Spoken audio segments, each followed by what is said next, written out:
మాట్లాడాం. మోదీ 3.0 చాలా ఎక్స్పెక్టేషన్స్ తోటి బడ్జెట్ ప్రసంగం అంతా మొదలైంది. 4 పాయింట్స్ పైన స్ట్రెస్ తోటి బడ్జెట్ ప్రసంగాన్ని స్టార్ట్ చేశారు కేంద్ర ఆర్థిక మంత్రి నిర్మలా సీతారామన్. అయితే మనం మార్కెట్ రియాక్షన్స్ కూడా చూస్తున్నాం. ఏకంగా 800 పాయింట్ల పైన సెన్సెక్స్ పడిపోయిన పరిస్థితి. మార్కెట్స్ ఎందుకు నెగిటివ్గా రియాక్ట్ అవుతున్నాయి? ఇన్ఫ్రాస్ట్రక్చర్ రంగం, అదేవిధంగా మరొక వైపు మేక్ ఇన్ ఇండియాతో గత టర్మ్లో పెద్ద ఎత్తున ఇన్వెస్ట్మెంట్ తేవాలని ప్రయత్నించారు. మరి ఈసారి మ్యానుఫ్యాక్చరింగ్ సేమ్ అదే రంగం పైన స్ట్రెస్ ఉంటుందన్నారు. ఏమైంది అనే ప్రశ్న కూడా ప్రధానంగా వినిపిస్తున్న పరిస్థితి.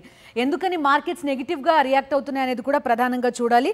అటు డీబీటీ పథకాల్ని ఫస్ట్ టైం ప్రకటించడం కూడా మనం చూస్తున్నాం. ఈసారి ఫస్ట్ ఎవరైతే ఉద్యోగంలో జాయిన్ అవుతారో వాళ్ళకి 15,000 రూపాయలకి తక్కువ ఉన్న వాళ్ళకి మొదటి నెల డైరెక్ట్ బెనిఫిట్ ట్రాన్స్ఫర్ ద్వారా 3 ఇన్స్టాల్మెంట్స్లో వాళ్ళ అకౌంట్స్లో డబ్బులు వేస్తామని కూడా ప్రధానంగా చెప్పడం మనకు వినిపించింది. నిరుద్యోగితని వీలైనంత వరకు కంట్రోల్ చేయడం లక్ష్యంగా కూడా ఈసారి బడ్జెట్లో ప్రధానమైన ఫోకస్ కనిపించింది. అయితే బీహార్కి వచ్చినంతగా, బీహార్ని ఆదుకున్నంతగా ఆంధ్రప్రదేశ్ని ఎందుకు ఆదుకోలేదు అనే ఒక ప్రధానమైన ప్రశ్న కూడా మనకి వినబడుతున్న పరిస్థితి. ఎన్నికలు రాబోయే రాష్ట్రాలపైన కూడా ప్రధానంగా ఈ బడ్జెట్ ఫోకస్ చేసినట్టుగా మనకు కనిపిస్తోంది. సో ఈ అన్ని అంశాల గురించి మనం మాట్లాడబోతున్నాం. పోస్ట్ బడ్జెట్ మనతో పాటు జాయిన్ అవుతున్నారు కేఎస్ ప్రసాద్ గారు, అనలిస్ట్. రాంబాబు గారు మనతో పాటు జాయిన్ అవుతున్నారు.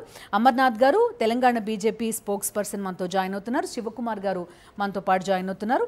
అదేవిధంగా పురుషోత్తం రెడ్డి గారు మనతో పాటు లైవ్లో అందుబాటులో ఉండబోతున్నారు. అంబటి రామకృష్ణ నాయుడు గారు కూడా మనతో పాటు లైవ్లో జాయిన్ అవుతున్నారు. మాట్లాడదాం. సో ఫస్ట్ నేను స్టార్ట్ చేయాలనుకుంటున్నది అమర్నాథ్ గారితో. సో అమర్నాథ్ గారు ఎట్లా చూస్తున్నారండి బడ్జెట్ని? ఏపీకి పర్టిక్యులర్గా మాట్లాడుకుంటే కనుక మీరు తెలంగాణ స్పోక్స్ పర్సన్గా ఉన్నారు కాబట్టి ఈ 15,000 కోట్ల గురించి ఎందుకని ఒక్క మాట కూడా కరెక్ట్గా లేదు, గ్రాంట్ లాగా ఎందుకు ప్రకటించలేదు అని ఒక ప్రశ్న. తెలంగాణకు సంబంధించి అసలు అది కూడా వినబడలేదు, రాష్ట్రం పదం కూడా వినిపించలేదు. ఇప్పుడు ఈ బడ్జెట్ మనం ఎట్లా చూడాలంటే అండి, గత ఓట్ ఆన్ అకౌంట్ బడ్జెట్ యొక్క ఇది సీక్వెన్స్. అంటే ఇప్పుడు ఓట్ ఆన్ అకౌంట్ బడ్జెట్ ఈ 4 నెలలకు ఏదైతే ప్రవేశపెట్టారో ఫిబ్రవరి మాసంలో, అట్లాగే ఇప్పుడు ప్రవేశపెట్టే 8 నెలలకు మాత్రమే వస్తుంది.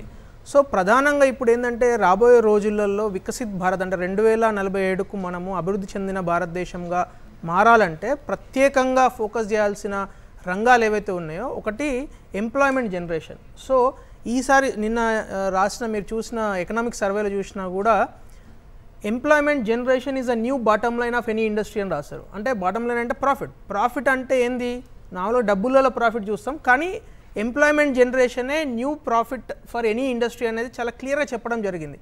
అట్లాగే రెండో మాట ఏం చెప్పారంటే corporate social responsibility all the companies ఏవైతే ఉన్నాయో వాటికి సంబంధించిన కార్పొరేట్ సోషల్ రెస్పాన్సిబిలిటీని కూడా ఇన్నోవేషన్కు, ఎంప్లాయ్మెంట్ జనరేషన్కు ఉపయోగించాలనేది చాలా క్లియర్గా వాళ్ళు చెప్పడం జరిగింది. అయితే మీరు అడిగిన 2 ప్రశ్నలు ఏవైతే ఉన్నాయో, మొదటి ప్రశ్న ఏంటంటే ఈ గవర్నమెంట్ యొక్క ఫోకస్ 8 నెలలే ఉండబోతున్నది కాబట్టి ట్యాక్స్ స్లాబ్స్లో పెద్దగా చేంజెస్ తీసుకురాలేదనేది నా అభిప్రాయం. ఇంకా పూర్తి క్లారిటీ రావాల్సి ఉన్నది. బట్ నా పర్సనల్ అభిప్రాయం అయితే, ఎందుకంటే 8 నెలలే ఉంది కాబట్టి ఇది ఓట్ ఆన్ అకౌంట్ బడ్జెట్ యొక్క కాన్సిక్వెంట్ బడ్జెట్. సో నెక్స్ట్ ఫిబ్రవరిలో మనము వేచి చూడాల్సిన అక్కర ఉన్నది. రెండో విషయం ఏంటంటే ఆంధ్రప్రదేశ్కు మీరు ఒకటి అర్థం చేసుకోండి, ఆంధ్రప్రదేశ్కు 15,000 కోట్లు అమరావతి కోసం ఇస్తున్నామంటే ఇట్ ఈస్ 100% గ్రాంట్ రూపంలోనే ఇస్తామని దాని అర్థం. మనం దాన్ని ఏ విధంగా ఇంటర్ప్రిట్ చేస్తామో అనేది రూపంలో ఇస్తే అదే చెప్తారు కదా, ఎందుకని మల్టీలాటరల్ డెవలప్మెంట్ ఏజెన్సీస్ ద్వారా ఇస్తామని. ఇప్పుడు అదే చెప్తున్నాను కదా. ఇప్పుడు పోలవరం చేస్తామని చెప్పారు. ఇట్ ఈస్ అండర్స్టూడ్, పోలవరం జాతీయ ప్రాజెక్టు, దాన్ని మళ్ళీ వీళ్ళు చేస్తారా, కేంద్రం చేస్తుందా, రాష్ట్రం చేస్తుందని చెప్పాల్సిన పని లేదు. ఇప్పుడు పోలవరం గురించి budget allocation, Polavaram already allocation జరిగినది. లాస్ట్ 4 నెలల ముందు వచ్చిన ఓట్ ఆన్ అకౌంట్ బడ్జెట్ లో రూపాయి అలొకేషన్ లేదు వాటికి. అట్లా కాదండి, పోలవరంలో ఆల్రెడీ క్రానికల్ ఆర్డర్ లో ఉన్న బడ్జెట్స్ లో స్పెసిఫిక్ గా పోలవరం కి కన్సాలిడేట్ అమౌంట్ ఇంత స్పెసిఫిక్ గా ఉంటే అట్లీస్ట్ ఓట్ ఆన్ అకౌంట్ లో ఇంత కన్సాలిడేట్ అమౌంట్ ఉంటుంది. మొత్తం టోటల్ అనుకుంటాం. అలా కాదండి, ఇప్పుడు దిక్కులేదు దానికి. అట్లా కాదండి, టోటల్ ఇరిగేషన్ లో ఇప్పుడు 100 రూపాయలు ఇస్తాం అనుకోండి, 100 రూపాయల యొక్క డిస్ట్రిబ్యూషన్ చెప్పాల్సిన అక్కర్లేదు. ఇది జాతీయ ప్రాజెక్ట్ అంటే ఆ ఇరిగేషన్ బడ్జెట్ లో ఆటోమేటిక్ గా ఇట్ ఈస్ ఇంక్లూడెడ్. అలొకేషన్ లేకుండా ఎక్కడి నుంచి అవుతుంది? అదేనండి, ఫర్ ఇన్స్టెన్స్ విభజన హామీ 2014లో పోలవరం ప్రాజెక్ట్ జాతీయ project, X amount is been allocated. Subsequent గా దానికి 1, 2, 3, 9, 10 ఇయర్స్ లో ఎక్కడ రూపాయి అలొకేషన్స్ కనబడకుండా లాస్ట్ 5 ఇయర్స్ అయితే శూన్యం. జాతీయ ప్రాజెక్టులు దేశవ్యాప్తంగా దాదాపు 15 వరకు నిర్మాణం సో ఈ 15 గురించి చెప్పాల్సిన అక్కర ఉండదు కదండి. అట్లీస్ట్ అలొకేషన్ ఉండాలి కన్సల్టెంట్ ఫండ్ జాతీయ ప్రాజెక్టులకి ఎక్స్ అమౌంట్ స్పెసిఫిక్ అలొకేట్ చేసి టోటల్ ఇరిగేషన్ ఫండ్ అంటే ఏంది, టోటల్ ఇరిగేషన్ అలొకేషన్ అంటే ఏంది, ఇవి 15 కాకుండా వేరే ఏదైనా ఉందా? రైట్, ఒకసారి పురుషోత్తం రెడ్డి గారితో మాట్లాడదాము. పురుషోత్తం రెడ్డి గారు, అమరావతి పైన చాలా ఆశలు పెట్టుకుంది రాష్ట్ర ప్రభుత్వం, ఎందుకంటే 1,00,000 కోట్ల రూపాయలు కావాలి. ఆ 1,00,000 కోట్ల రూపాయలు ఎంతో కొంత కేంద్రం ఇస్తుంది అనుకున్నారు. రెండోది, హోదా అడగలేదు కాబట్టి, అడగలేదు, మనం పూర్తిగా అడగలేదు, వదిలేసాం, దాన్ని పక్కన పెట్టేశాం. వాళ్ళు పెట్టేశారని మనం కూడా పక్కన పెట్టేశాం. స్పెషల్ ఫైనాన్షియల్ అసిస్టెన్స్, ప్రత్యేక ప్యాకేజీనో ఆర్థిక సహాయమో ఏదో ఒకటి వస్తుందని ఇవన్నీ పక్కన పెడితే ఈరోజు 15,000 కోట్ల రూపాయలు అమరావతి నిర్మాణానికి, రాజధాని నిర్మాణానికి అని చెప్పటంలో మెలికలు ఏమైనా కనిపిస్తున్నాయా? స్ట్రైట్గా చెప్పినట్టుందా? గారు, మీకు, బిందు గారికి, ప్యానలిస్టులు అందరికీ నమస్కారం. బీజేపీ ప్రతినిధి మాట్లాడే విషయంలో 2 విషయాలతో నేను ఏకీభవిస్తాను. ఒకటి, ఇది జాతీయ బడ్జెట్ కాబట్టి జాతీయ స్వభావం ఉంటుంది. 2, పోలవరానికి సంబంధించి డయాఫ్రమ్ వాల్ విషయం తేలేంత వరకు డబ్బులు కేటాయించే పరిస్థితి ఉండదు, ఎందుకంటే నిర్మాణమే ఉండదు కాబట్టి. రెండో పాయింట్, నేను ఈ ఒక్క పాయింట్లో నేను అంటే మనం ఎప్పటి సవరించిన అంచనాలు దాదాపు 55,000 కోట్లు, 52,000 సంథింగ్ ఎంతో ఉంది. సో దాన్ని ఆమోదిస్తున్నామని చెప్పండి, అంతవరకు చెప్పండి చాలు. అది అవుతుందా లేదా, తర్వాత ఎప్పుడు అవుతుంది అనేది నిర్వాసితుల విషయంలో యాక్సెప్ట్ చేయాలి బడ్జెట్. నిర్వాసితులకు 33,000 కోట్లు, 27,000 కోట్లు ఏదైతే అంచనా వేశారో అది మా బాధ్యత అనేది కేంద్ర కేబినెట్ ఒప్పుకోవాలి. ఇంతవరకు జరగలేదు. అది చేసేసిన తర్వాత నిధులు క్రమబద్ధంగా కేటాయించుకోవాలి. రిహాబిలిటేషన్ అనేది నిర్మాణంలో భాగం, R&R అనేది నిర్మాణంలో భాగం. వాళ్ళు యాక్సెప్ట్ చేయలేదు ఇంకా. అది అట్లా పోక ఏ ప్రాజెక్ట్ కట్టగలం యాక్సెప్ట్ చేయకుండా? ఏ ప్రాజెక్ట్, దేశంలో ఏ ప్రాజెక్టు పూర్తి కాదు కదా. నో 70% కట్టినప్పుడు కనీసం 70% గ్రామాలైనా తరలించి వాళ్ళకి రిహాబిలిటేషన్ ఇవ్వాలి కదా, వాళ్ళకి పరిహారం అందించాలి కదా. కాబట్టి ప్రాజెక్ట్, నేను అనేది ఏంటంటే ఒక ప్రాజెక్టు అంటేనే R&R ప్యాకేజ్తో కూడుకున్నది. అది లేకుండా ప్రాజెక్ట్ పూర్తి కాదు కదా. బైఫర్కేషన్ యాక్ట్ లో కూడా అదే ఉంది, R&R కూడా కేంద్ర ప్రభుత్వమే భరించాలని. అయితే దాని ఇంతవరకు కేంద్ర కేబినెట్ ఆమోదించకపోవడం అనేది అన్యాయం. 10 ఏళ్ళు అయిపోయింది కూడా. ఇది మొదటి పాయింట్. మన ఏపీ వరకు వస్తే ఈరోజు కేంద్ర మంత్రి ప్రకటించిన దాంట్లో ఒక అస్పష్టత ఉంది, ఆ విషయాన్ని తేల్చాలి. ఇప్పుడు బీజేపీ ప్రతినిధి చెప్పినట్టే నిర్మలా సీతారామన్ గారు చెప్పేస్తే చంద్రబాబు గారికి మనం అందరూ అభినందనలు చెప్పొచ్చు. పాయింట్ ఏంటంటే చాలా క్లియర్ గా మంత్రి గారు చెప్పిందంటే మల్టీలేటర్స్ డెవలప్మెంట్ కార్పొరేషన్స్ ద్వారా మేము అరేంజ్ చేస్తాము ఆంధ్రప్రదేశ్ అని చెప్పారు. మల్టీలేటర్స్ కార్పొరేషన్స్ ఏంటి? ఏషియన్ డెవలప్మెంట్ బ్యాంక్ ADB, మళ్ళీ CGIF, IFC, MIGA, ఈ 4 బ్యాంక్స్ ని మనం మల్టీలేటర్స్ డెవలప్మెంట్ బ్యాంక్స్ గా చూస్తాం. ఈ బ్యాంక్ ఇది ఖచ్చితంగా అప్పే. అయితే ఈ అప్పుని రాష్ట్ర ప్రభుత్వం భరించాలనా, కేంద్ర ప్రభుత్వం భరిస్తుందా? ఇప్పుడు కేంద్ర ప్రభుత్వం భరించేటిగా ఉంటే మళ్ళీ ప్రత్యేకించి ఈ బ్యాంకుల ద్వారా అరేంజ్ చేస్తామని చెప్పాల్సిన అవసరం లేదు. ఆ బ్యాంకుల ద్వారా కేంద్రం డబ్బులు తీసుకొని బడ్జెట్ లో కేటాయించవచ్చు. ఒకటి సార్, దేశంలో జరుగుతున్నటువంటివి అంతర్జాతీయ సంస్థల నుంచి అప్పులు తీసుకొచ్చి ఏదైనా ప్రాజెక్ట్ నిర్మిస్తే దేశవ్యాప్తంగా అనేక సందర్భాల్లో జరిగినవి కొన్ని విశ్లేషించుకుంటే ఒక్కొక్కసారి కేంద్రం 60% భరిస్తుంది, రాష్ట్రం 40% భరిస్తుంది. ఒకసారి కేంద్రం 20% భరించవచ్చు, రాష్ట్రం 80% భరించవచ్చు. అదే హోదా ఉంటే రాష్ట్రం కేవలం 10% భరిస్తే, అప్పును భరిస్తే చాలు, 90% కేంద్రమే భరించాలి. ఇక్కడ క్లారిటీ మిస్ అవుతోంది, ఎవరు ఎంత భరించాలి అన్నది. అని నేనేమంటానంటే అసలు మల్టీలేటర్స్ డెవలప్మెంట్ బ్యాంక్ నుంచి ఎందుకు కేటాయించాలండి? జనరల్ బడ్జెట్ మీరు నిజంగా ఆంధ్రప్రదేశ్ రాజధానికి మీరు సహాయం చేయదలుచుకుంటే నేరుగా బడ్జెట్ లో అలికేట్ చేయొచ్చు కదా. బడ్జెట్ లో అలికేట్ చేయలేదంటే ఇది అప్పు. ఇది దేశం మీద అనబడుతుంది, రాష్ట్రం మీద అనబడుతుంది. సరే, దేశం అంతా భరిస్తే పక్కన పడుతుంది. ఆంధ్రప్రదేశ్ ప్రభుత్వం ముఖ్యమంత్రి గారు ఒక ప్రకటన చేయాలి. ఈరోజు అసెంబ్లీలో కూడా అభినందనలు తెలియజేస్తున్నారు, చెప్పారు. నా పాయింట్ ఏంటంటే ఇది రాష్ట్ర ప్రభుత్వానికి అప్పుగా అదనంగా మీరు కేటాయిస్తున్నారా, అప్పు తీసుకొచ్చి కేంద్రం భరిస్తా ఉందా?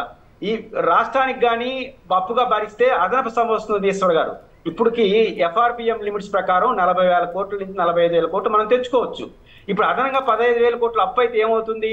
60,000 కోట్ల అప్పుగా మారిపోతుంది రాష్ట్రానికి. ఇది చాలా మొయ్యలేని భారంగా రాష్ట్రం అయిపోతుంది. అప్పు తెచ్చి కేంద్రం భరించాలంటే ఉన్న ఒకే ఒక మార్గం ఈ దేశంలో ఇప్పటి వరకు హోదా ఉన్న రాష్ట్రాల్లో మాత్రమే సాధ్యమైంది. కేంద్రమే పూర్తిగా భరించాలంటే కేంద్రం ఎందుకు పూర్తిగా భరిస్తుంది సార్? హోదా ఇచ్చి ఆ టెక్నికాలిటీస్ పూర్తి చేస్తారా, లేదా హోదాతో సంబంధం లేకుండా రాజధాని సహకరించే పేరుతో మీరు అప్పును భరిస్తారు? అది మీరు తేల్చుకోండి కేంద్ర ప్రభుత్వం. ఆంధ్రప్రదేశ్ ముఖ్యమంత్రి గారు ఆన్ రికార్డు చెప్పాల్సింది ఏంటంటే ఇది కేంద్ర ప్రభుత్వం భరిస్తుంది అప్పు, మనకు భయం లేదు అని చెబుతూ అవసరమైతే మళ్ళీ కేంద్ర ప్రభుత్వాన్ని అడగాలి మీరు భరిస్తారా. భరించేది అంటే థ్యాంక్స్ చెప్పండి, భరించకపోతే కుదరదు మీరేమని చెప్పి మీరు ఖచ్చితంగా తీర్మానం చేయండి. ఈ విషయం తేల్చకపోతే ఈ మొత్తం పాపంలో మనం కూడా కాదు. నితీష్ కుమార్ ఆయన మాకు ఇవ్వరు అని తెలిసినప్పటికీ కూడా 100 సార్లు అడుగుంటారు ఆయన, మాకు ప్రత్యేక హోదా కావాలి, ప్రత్యేక హోదా కావాలి. వాళ్ళు లేదు అని పార్లమెంట్ ఫ్లోర్ పైన కూడా చెప్పేశారు. మనం అసలు అలా అడిగే పరిస్థితి కూడా లేదు. మీరు ఇంకా ఈ 15,000 కోట్లు మీరే కట్టాలని అడగమంటున్నారు. ఇప్పుడు బీహార్ వాళ్ళు అడిగేదానికి నైతిక హక్కు కన్నా ఏపీకి నైతిక హక్కు ఎక్కువ ఉంది. ఎందుకంటే బీహార్ వాళ్ళకి విభజన చట్టం లేదు, మనకి హక్కు కూడా ఉంది. విభజన చట్టంలో మేము పార్లమెంటరీ అస్యూరెన్స్ ఉంది. ఆ రోజు మన్మోహన్ సింగ్ గారు ఆమోదించారు, కేబినెట్ అప్రూవల్ కూడా ఉంది. మనకు అంబటి రామకృష్ణ గారికి తెలుసు, కేబినెట్ అప్రూవల్ ఉంది, మనకు ప్రొసీజర్ ఇస్తే సరిపోతుంది. అయినా ఎందుకు ఇట్లేదు వాళ్ళు ఈకపోతే వీళ్ళు అడగాలి కదా కనీసం. ఈరోజు ఈశ్వర్ గారు చెప్పినట్టు మనకు ప్రత్యేక హోదా ఉంటే ఈ ఏడీబీ బ్యాంక్ తీసుకుంటే 90% వాళ్ళు కడతారు కదా, ఇప్పుడు అడుక్కోవాల్సిన అవసరం కూడా ఉండదు కదా. కానీ ఆంధ్రప్రదేశ్ ప్రభుత్వం ఈ విషయంలో క్లారిటీ రావాలి. ఆ రాజధానికి ఇచ్చే విషయంలో అదనపు భారాన్ని తెచ్చుకుంటారా, హక్కుగా తెచ్చుకుంటారా అనేది ఆంధ్రప్రదేశ్ ప్రభుత్వం తేల్చాలి. రైట్. రాంబాబు గారు ఏం చెప్తారు సార్? ఈరోజు ఆంధ్రప్రదేశ్ విషయం ముందుగా మాట్లాడుకుందాం. రాష్ట్ర ప్రజలు చాలా ఆసక్తిగా ఎదురు చూసిన అంశం కదా. ఇప్పుడు మనకి ప్రత్యేక హోదా అంశం ఎప్పుడైతే 2014లో చర్చకు వచ్చిందో ఆ రోజునే వాళ్ళు చెప్పింది ఏమిటంటే డైరెక్ట్గా బడ్జెట్లోంచి ఎలకేషన్ చేయటం కానీ లేదా మా దగ్గర నుంచి ఒక గ్రాంట్ రూపంలో ఇవ్వడం కానీ కుదరదు. చాలా క్లియర్గా చెప్పారు. ఏ రకంగా ఇస్తామంటే ఒక స్పెషల్ పర్పస్ వెహికల్ అనేటటువంటి దాన్ని ఒకటి ఏర్పాటు చేస్తాం. దానిలో కొన్ని అంటే ముందు ఒక ప్యాకేజ్ నడిచింది. అదే ఇప్పుడు దాని ద్వారా మాత్రమే మీకు ఏదైనా మేము సహాయం చేయగలుగుతాం తప్ప అమరావతి నిర్మాణానికి స్పెషల్ పర్పస్ వెహికల్, పోలవరం నిర్మాణానికి ప్రత్యేక హోదాకు సంబంధించినటువంటి అంశం మీద ఏ రకంగా చేసినా కూడా వస్తున్నాను దీంట్లో. పోలవరం వేరేది, పోలవరం అది ప్రత్యేక చంద్రబాబు నాయుడు గారు విభేదించి బయటకు వచ్చారు. మాకు విభజన చట్టంలో పోలవరానికి సంబంధించినటువంటి టోటల్ ఎక్స్పెండిచర్ ని కేంద్రమే భరిస్తుంది అనేటటువంటి చేశారు. కానీ దానిలో వాళ్ళు చెప్పేది అంటే 2014 కంటే ముందు ఉన్నటువంటి ఆ ఎస్టిమేట్ మాత్రమే భరిస్తామని మెలికి పెట్టారు. బట్ వాళ్ళు మన విభజన చట్టంలో చెప్పింది మొత్తాన్ని మేము భరిస్తాం అనేటటువంటిది. ఇప్పుడు మొత్తం భరించాల్సింది 55,600 కోట్ల రూపాయలు టోటల్ ఎస్టిమేషన్, ఇంక్లూడింగ్ మీరు అనేటటువంటి ఆర్ఆర్ ప్యాకేజ్తో. సో పోలవరాన్ని మేము భరిస్తాము అనేటటువంటి మాట ఇది ఊరికే పైకి చెప్పేటటువంటి మాటలు తప్ప ఆ 56,000 కోట్ల రూపాయలు భరిస్తారా? మీరు అన్నట్టు 2014 కంటే ముందు ఉన్నటువంటి ఎస్టిమేట్ మాత్రమే భరిస్తారు. ఇంతవరకు వాళ్ళు చెప్పట్లేదు. సరే డయాఫ్రామ్ వాళ్ళు దెబ్బతింది కాబట్టి అది ఎక్కడి నుంచి ముందుకు వెళ్తాయి ఇవన్నీ కూడా టెక్నికల్ అంశాలు పక్కన పెడదాం. బట్ నేను అనేటటువంటిది స్పెషల్ పర్పస్ వెహికల్ అనేటటువంటి దాన్ని ప్రస్తుతం ఉన్నటువంటి ఎన్డీఏ గవర్నమెంట్ ఎప్పుడు పిక్చర్లో పట్టుకొచ్చిందంటే ఎప్పుడెప్పుడు ఆంధ్రప్రదేశ్కి ఏదైతే ఈ రకమైనటువంటి సహాయం చేయాలో ఫైనాన్షియల్గా అప్పుడు మేము డైరెక్ట్గా దీనిలో మేము పెట్టాము, డైరెక్ట్గా దాని ద్వారానే. ఇవాళ 48 ఒక పాయింట్ స్పెషల్ పర్పస్ వెహికల్ ద్వారా అమరావతి నిర్మాణానికి పూనుకుంటే 1,00,000 కోట్లు ఇస్తారా సార్? అది ఎప్పుడు చెప్పలేదు వాళ్ళు. 1,00,000 కోట్లు మీరు అడిగారు. అవును, అప్పుడు ఇంకా స్పెషల్ పర్పస్ వెహికల్ కి అర్థమే ఉంటుంది. అసలు ఈ 15,000 కాదు సార్, ఎంత ఇస్తారో చెప్పినప్పుడు మాత్రమే ఎస్పీవీ పెట్టడానికి అవకాశం ఉంటుంది. ఇది లేకుండా 1,00,000 కోట్లని నేను చెప్పిన తర్వాత మీరు ఎస్పీవీ పెడతానంటే ఎంతవరకు పెడతారు? అదే ఇవన్నీ ప్రాక్టికల్గా పాసిబుల్ అయ్యేటటువంటి అంశాలు కాదు, ఊరికే డిస్కస్ చేసుకోవడానికి అంశాలు. కానీ ఇప్పుడు 48,50,000 కోట్ల రూపాయలు టోటల్ ఎక్స్పెండిచర్ పెట్టారు కదా మీరు. దానిలో మీకు 26 లక్షల కోట్ల రూపాయలే ఆదాయం చూపించారు, మిగతా 22 లక్షల కోట్ల రూపాయలు అప్పే కదా. మరి 15,000 కోట్ల రూపాయలు దానిలో పడేయచ్చుగా అప్పులో. సో అది కాకుండా మళ్ళీ మీరు గ్రాంట్ల ద్వారా ఇవ్వటం అనేటటువంటిది 48 లక్షల కోట్ల రూపాయలు ఇది లేదు. ఇది లేదు, ఇది అప్రూపంలో వచ్చింది అనుకోవాలా?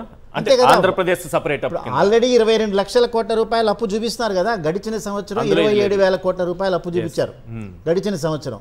ఇవాళ 22,000 కోట్ల రూపాయల అప్పు దీనిలో కనబడుతోంది మనకి. ఎనెక్స్యూర్స్ మొత్తం వచ్చిన తర్వాత మనకు క్లియర్గా తెలుస్తుంది. ఎందుకంటే 25,000 కోట్ల రూపాయలు మాత్రమే ట్యాక్సెస్ చూపించారు, ఇంకా ఎక్స్ట్రా 7 లక్షల కోట్ల రూపాయలు ఎక్కడి నుంచో చూపిస్తున్నారు. సో ఈ టోటల్ ఇన్కమ్కి వచ్చేటప్పటికి 32 లక్షల కోట్ల రూపాయలు మాత్రమే ఉన్నప్పుడు ఆ మిగిలినటువంటి 48 లక్షల గ్యాప్ ఏదైతే ఉందో అది ఆల్రెడీ అప్పు చేశారు. సో ఆ అప్పును చూపించేటప్పుడు మీరు ఏదైనా గ్రాంట్ కనుక ఇవ్వాల్సి వచ్చినప్పుడు ఆ 15,000 కోట్ల రూపాయలు దానిలో ఉన్నట్టు క్లియర్గా మీరు చేసిన సహాయం కనిపించేది. బట్ ఇవాళ దాన్ని కొన్ని బ్యాంకుల ద్వారా, అది కూడా స్పెషల్ పర్పస్ వెహికలే, దాని ద్వారా అప్పు పట్టుకొస్తామన్నది వాళ్ళు చేస్తారా వీళ్ళు చేస్తారా అనేది ఊరికే బడ్జెట్లో ఇచ్చినటువంటి అంశంగానే మనం దీన్ని భావించాలి. కాదు రాంబాబు గారు, ఇంకో విషయం చెప్పండి, ఎందుకని అమరావతి నిర్మాణం ఒక్కటే ధ్యేయమా? ఇంకా అసలు ఇంకేం లేవా? అంత ఆంధ్రప్రదేశ్ ఉంది, ఉత్తరాంధ్ర ప్రాంతం, రాయలసీమ ప్రాంతం వెనకబడి ఉన్నాయి. సరైన కొన్ని చోట్ల ఎన్ని ఇబ్బందులు ఉన్నాయి, వాటి అన్నింటినీ వదిలేసి రైతులు ఇబ్బంది పడుతున్నారు, ఇరిగేషన్ దీనికి లేదు, ఇలాంటివన్నీ వదిలేసి అమరావతి నిర్మాణానికి 10,000 కూడా, అది కూడా అప్పే మళ్ళీ అప్పేది. అందుకని వెనకబడిన ప్రాంతాల మీద ప్రస్తావన పట్టుకొచ్చారు. వెనకబడిన రాయలసీమ, ప్రకాశం జిల్లా, బడ్జెట్ ఎలకేషన్స్ లేవు దానికి. లేదు. ఇప్పుడు పోలవరం అనేటటువంటిది చాలా మెయిన్ అండి. పోలవరంలో టోటల్ ఎస్టిమేట్స్ని ఎంత మీరు భరిస్తున్నారని ఇంతవరకు చెప్పట్లేదు. జలశక్తి శాఖ చెప్పట్లేదు, ఫైనాన్స్ మినిస్ట్రీ చెప్పట్లేదు. ఇది ఇంకో 4 సంవత్సరాలు ఎట్టగా గడిపిస్తారు. సో పోలవరం ఎప్పుడు పూర్తవుతుందో తెలియదని ముఖ్యమంత్రి గారు చెప్పారు కదా. సో 2028, 29 అక్కడికి వెళ్ళిపోయింది. సో అసలు డయాఫ్రమ్ వాల్ రిపేర్కి ఎక్కడ దాకా ఉంటుందనే దాని మీద క్లారిటీ లేనప్పుడు పోలవరం ఎప్పుడు ప్రాజెక్ట్ కంప్లీట్ అవుతుంది క్లారిటీ లేదు. ప్రాజెక్ట్ కంప్లీట్ అవ్వని దానికి 55,000 కోట్లు ఇస్తామా, 14,000 కోట్లు ఇస్తామా, అది కూడా క్లారిటీ లేదు. మేబీ సిల్లీగా ఉంటుందేమో అడిగితే గానీ, ఎందుకని కేంద్రం తిరిగి మేమే నిర్మిస్తాం అనకూడదు? అంటే మీరు తీసుకున్నారు కదా, మరి ఏ ఉద్దేశంతో మీరు తీసుకున్నారో వాళ్ళకి తెలుసు. ఆ రెండు తెలిసినప్పుడు నెవర్ ఎండింగ్ ఇష్యూ అయిపోతుంది కదండి. ఆ డయాఫ్రామ్ వాల్ ఇప్పుడు అది ఎటు తేలుతుందో మీరు అన్నట్టుగా ఎవరికి తెలియని పరిస్థితి. మరి ఇదే 15,000 కోట్లు మేము పోలవరానికి ఇమ్మీడియట్ గా ఇస్తాం, ఇప్పుడు ఈశ్వర్ గారు అన్నట్టుగా రిహాబిలిటేషన్ ప్యాకేజ్ లో మేము కంప్లీట్ చేస్తామంటే అది వేరే విధంగా ఉంటుండే. వరదలు తుఫాన్లు అయ్యేటప్పటికి నవంబర్, డిసెంబర్ పడుతుందండి. అప్పటిదాకా ఏది తేలదు అక్కడ. డిసెంబర్ తర్వాతనే కదా తేలేది. సో ఆ టెక్నికల్ రిపోర్ట్స్ ఇచ్చేటప్పటికి మళ్ళీ మీకు సమ్మర్ అయ్యేంత వరకు కూడా డయాఫ్రమ్ వాల్ రిపేర్ని ఎక్కడి నుంచి మొదలు పెట్టాలి, ఎక్కడ స్టార్ట్ చేయాలన్న దాని మీద క్లారిటీ ఉండదు. అందుకనే ముఖ్యమంత్రి గారు ఏం చెప్పారంటే ఇంకో 4 సంవత్సరాల్లో పూర్తవుతుంది, ఇంకో 30% కూడా అదనంగా ఖర్చు కావచ్చు, ఆలస్యం అయిపోద్ది, 80,000 కోట్లకు పెంచుకుంటారు. శివకుమార్ గారు ప్లీజ్. డిఫరెంట్ మల్టీలేటరల్ ఏజెన్సీస్ ద్వారా సపోర్ట్ చేస్తాం అంటే మేము సంతకం పెడతాం, మీరు చెప్పినట్టు సంతకం పెడతాం, అప్పు ఇస్తాం. అప్పు భరించాల్సింది ఏపీ ప్రభుత్వం. ఇది క్లియర్. భరిస్తాం అంటే ఏంటి? సపోర్ట్ చేస్తాం. సపోర్ట్ మీన్స్ నేను లోన్ తీసుకుంటూ ఉంటే సార్ వచ్చేసి ఎంఓయూలో సైన్ చేస్తామండి. I will be a signatory. నేను వాళ్ళకి చెప్తాం, మీకు ఇమ్మని చెప్తాం. అంతేగాని డెఫినెట్గా ఏపీ ప్రభుత్వం పైన పడుతుంది. ఆ ఎఫ్ఆర్బిఎం చట్టం అవన్నీ దాటితే మళ్ళీ వెల్ఫేర్ ఎక్స్పెండిచర్, శాలరీస్ నిన్నే చెప్పారు, శాలరీస్ మినిమం ఇవన్నీ కూడా చేయడం కష్టమని చంద్రబాబు గారు చెప్పారు. సో ఇది సీరియస్గా ఏపీకి ఇది. అండ్ రియాగ్నేషన్ చట్టం కేంద్రమే ఎందుకు భరించకూడదు సార్? భరించాలి. రియాగ్నేషన్ చట్టం అంటే లీగల్ ఎంటిటీ, ఇది కాన్స్టిట్యూషన్. సో ఈ constitutionally they cannot go back. It is not a charity. రియాగ్నేషన్ is act. అది యాక్ట్ అంటే నరేగా యాక్ట్. నరేగా యాక్ట్ లో మీరు నిధులు తగ్గించారంటే అది యాంటీ కాన్స్టిట్యూషనల్.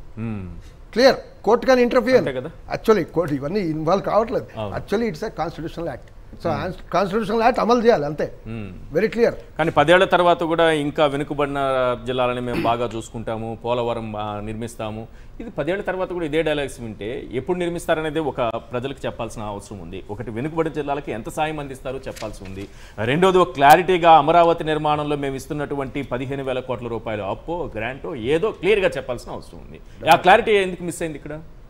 అంటే అది గ్రాంట్ కాకుండా అసలు దానిలో ఎందుకు పెట్టాలని మీరు అనుకుంటున్నారు? అసలు ఆ బడ్జెట్ లో ఇందాక మీరు ఏమన్నారు, 48 లక్షల అవుట్లే గురించి వాళ్ళు చెప్పారు కదా. 48 లక్షలలో ఇది రాకుంటే ఇది ఎందుకు చెప్తారు? చెప్పారు కదా. So it is a very clearly understood. అంటే కొన్ని యూ హ్యావ్ టు ఇంప్లైడ్ అంటారు కదా. So it is implied. If it is not there in that 48 lakh crores, why will Nirmala Sitharaman గారు చెప్తారు అక్కడ పార్లమెంట్ లో? అదేవి మాత్రం మళ్ళీ మిమ్మల్ని పిలిచి ఇక్కడే అభినందిస్తాను సార్ నేను. అట్లా కాదండి. సార్ క్లారిటీ రావడానికి టైం ఉండొచ్చు. నేను అనేది ఏంటంటే we are all discussing our own interpretations. ఇప్పుడు 48 లక్షల కోట్ల, నా పాయింట్ ఏంటంటే 48 లక్షల కోట్లలో అది ఒకవేళ ఉండకుంటే అసలు దానిలో ఎందుకు పెడతారు? రెండో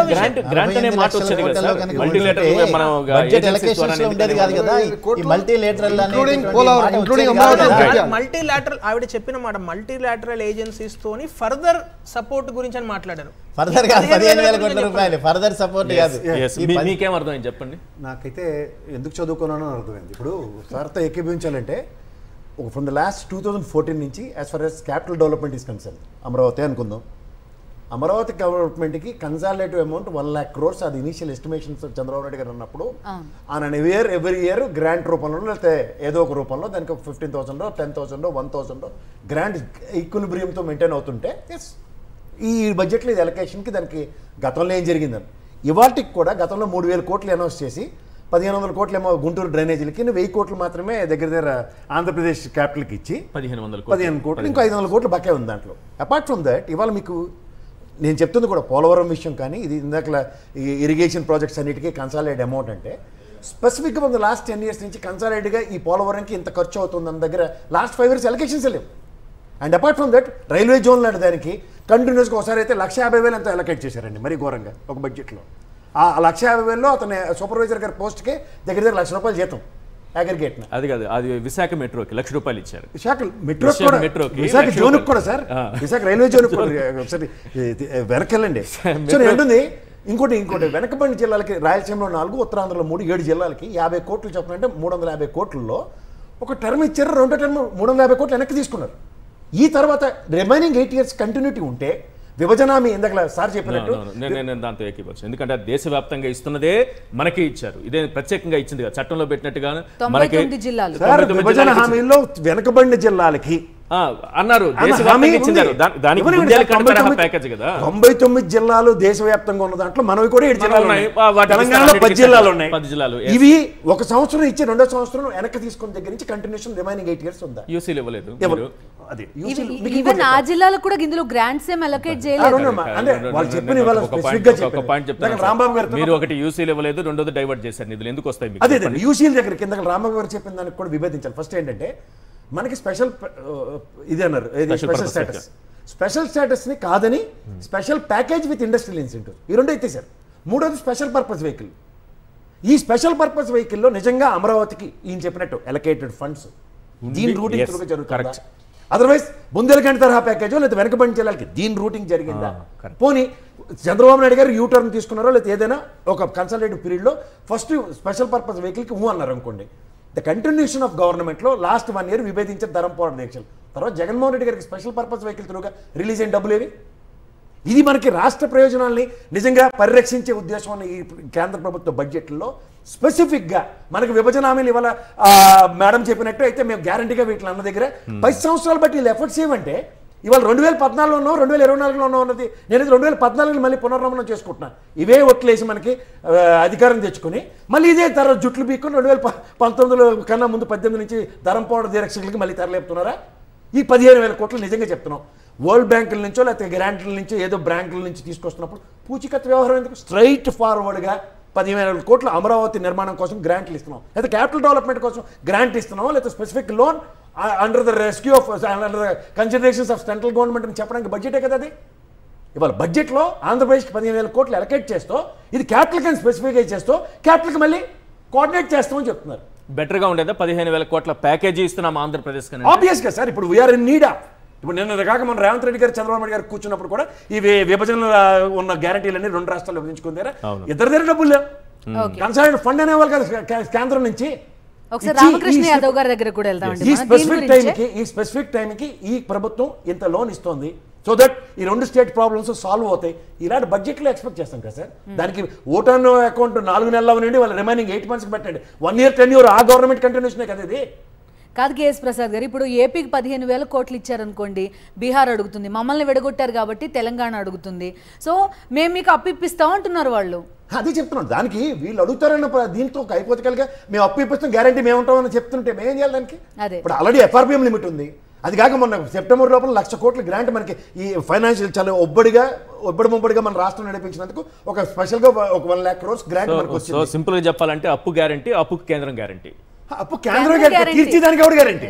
మళ్ళీ మీరు కేంద్రం గ్యారంటీ ఇవ్వాలి కదా. FRBM పరిమితికి మించకుండా దాని తర్వాత తెచ్చుకునేది కదా ఈ అప్పు. సార్ అది FRBM పరిమితి అవనివ్వండి, FRBM లోపు కాకుండా ఉండేవండి, whatever you name it as. కేంద్రం పర్మిషన్ లేకుండా FRBM పరిధి దాటి అప్పు తెచ్చుకోవాలంటే వాళ్ళ పూచీకత్తు కావాలి. కాబట్టి ఈ రోజు విదేశీ ఏజెన్సీల ద్వారా అని అంటున్నారు.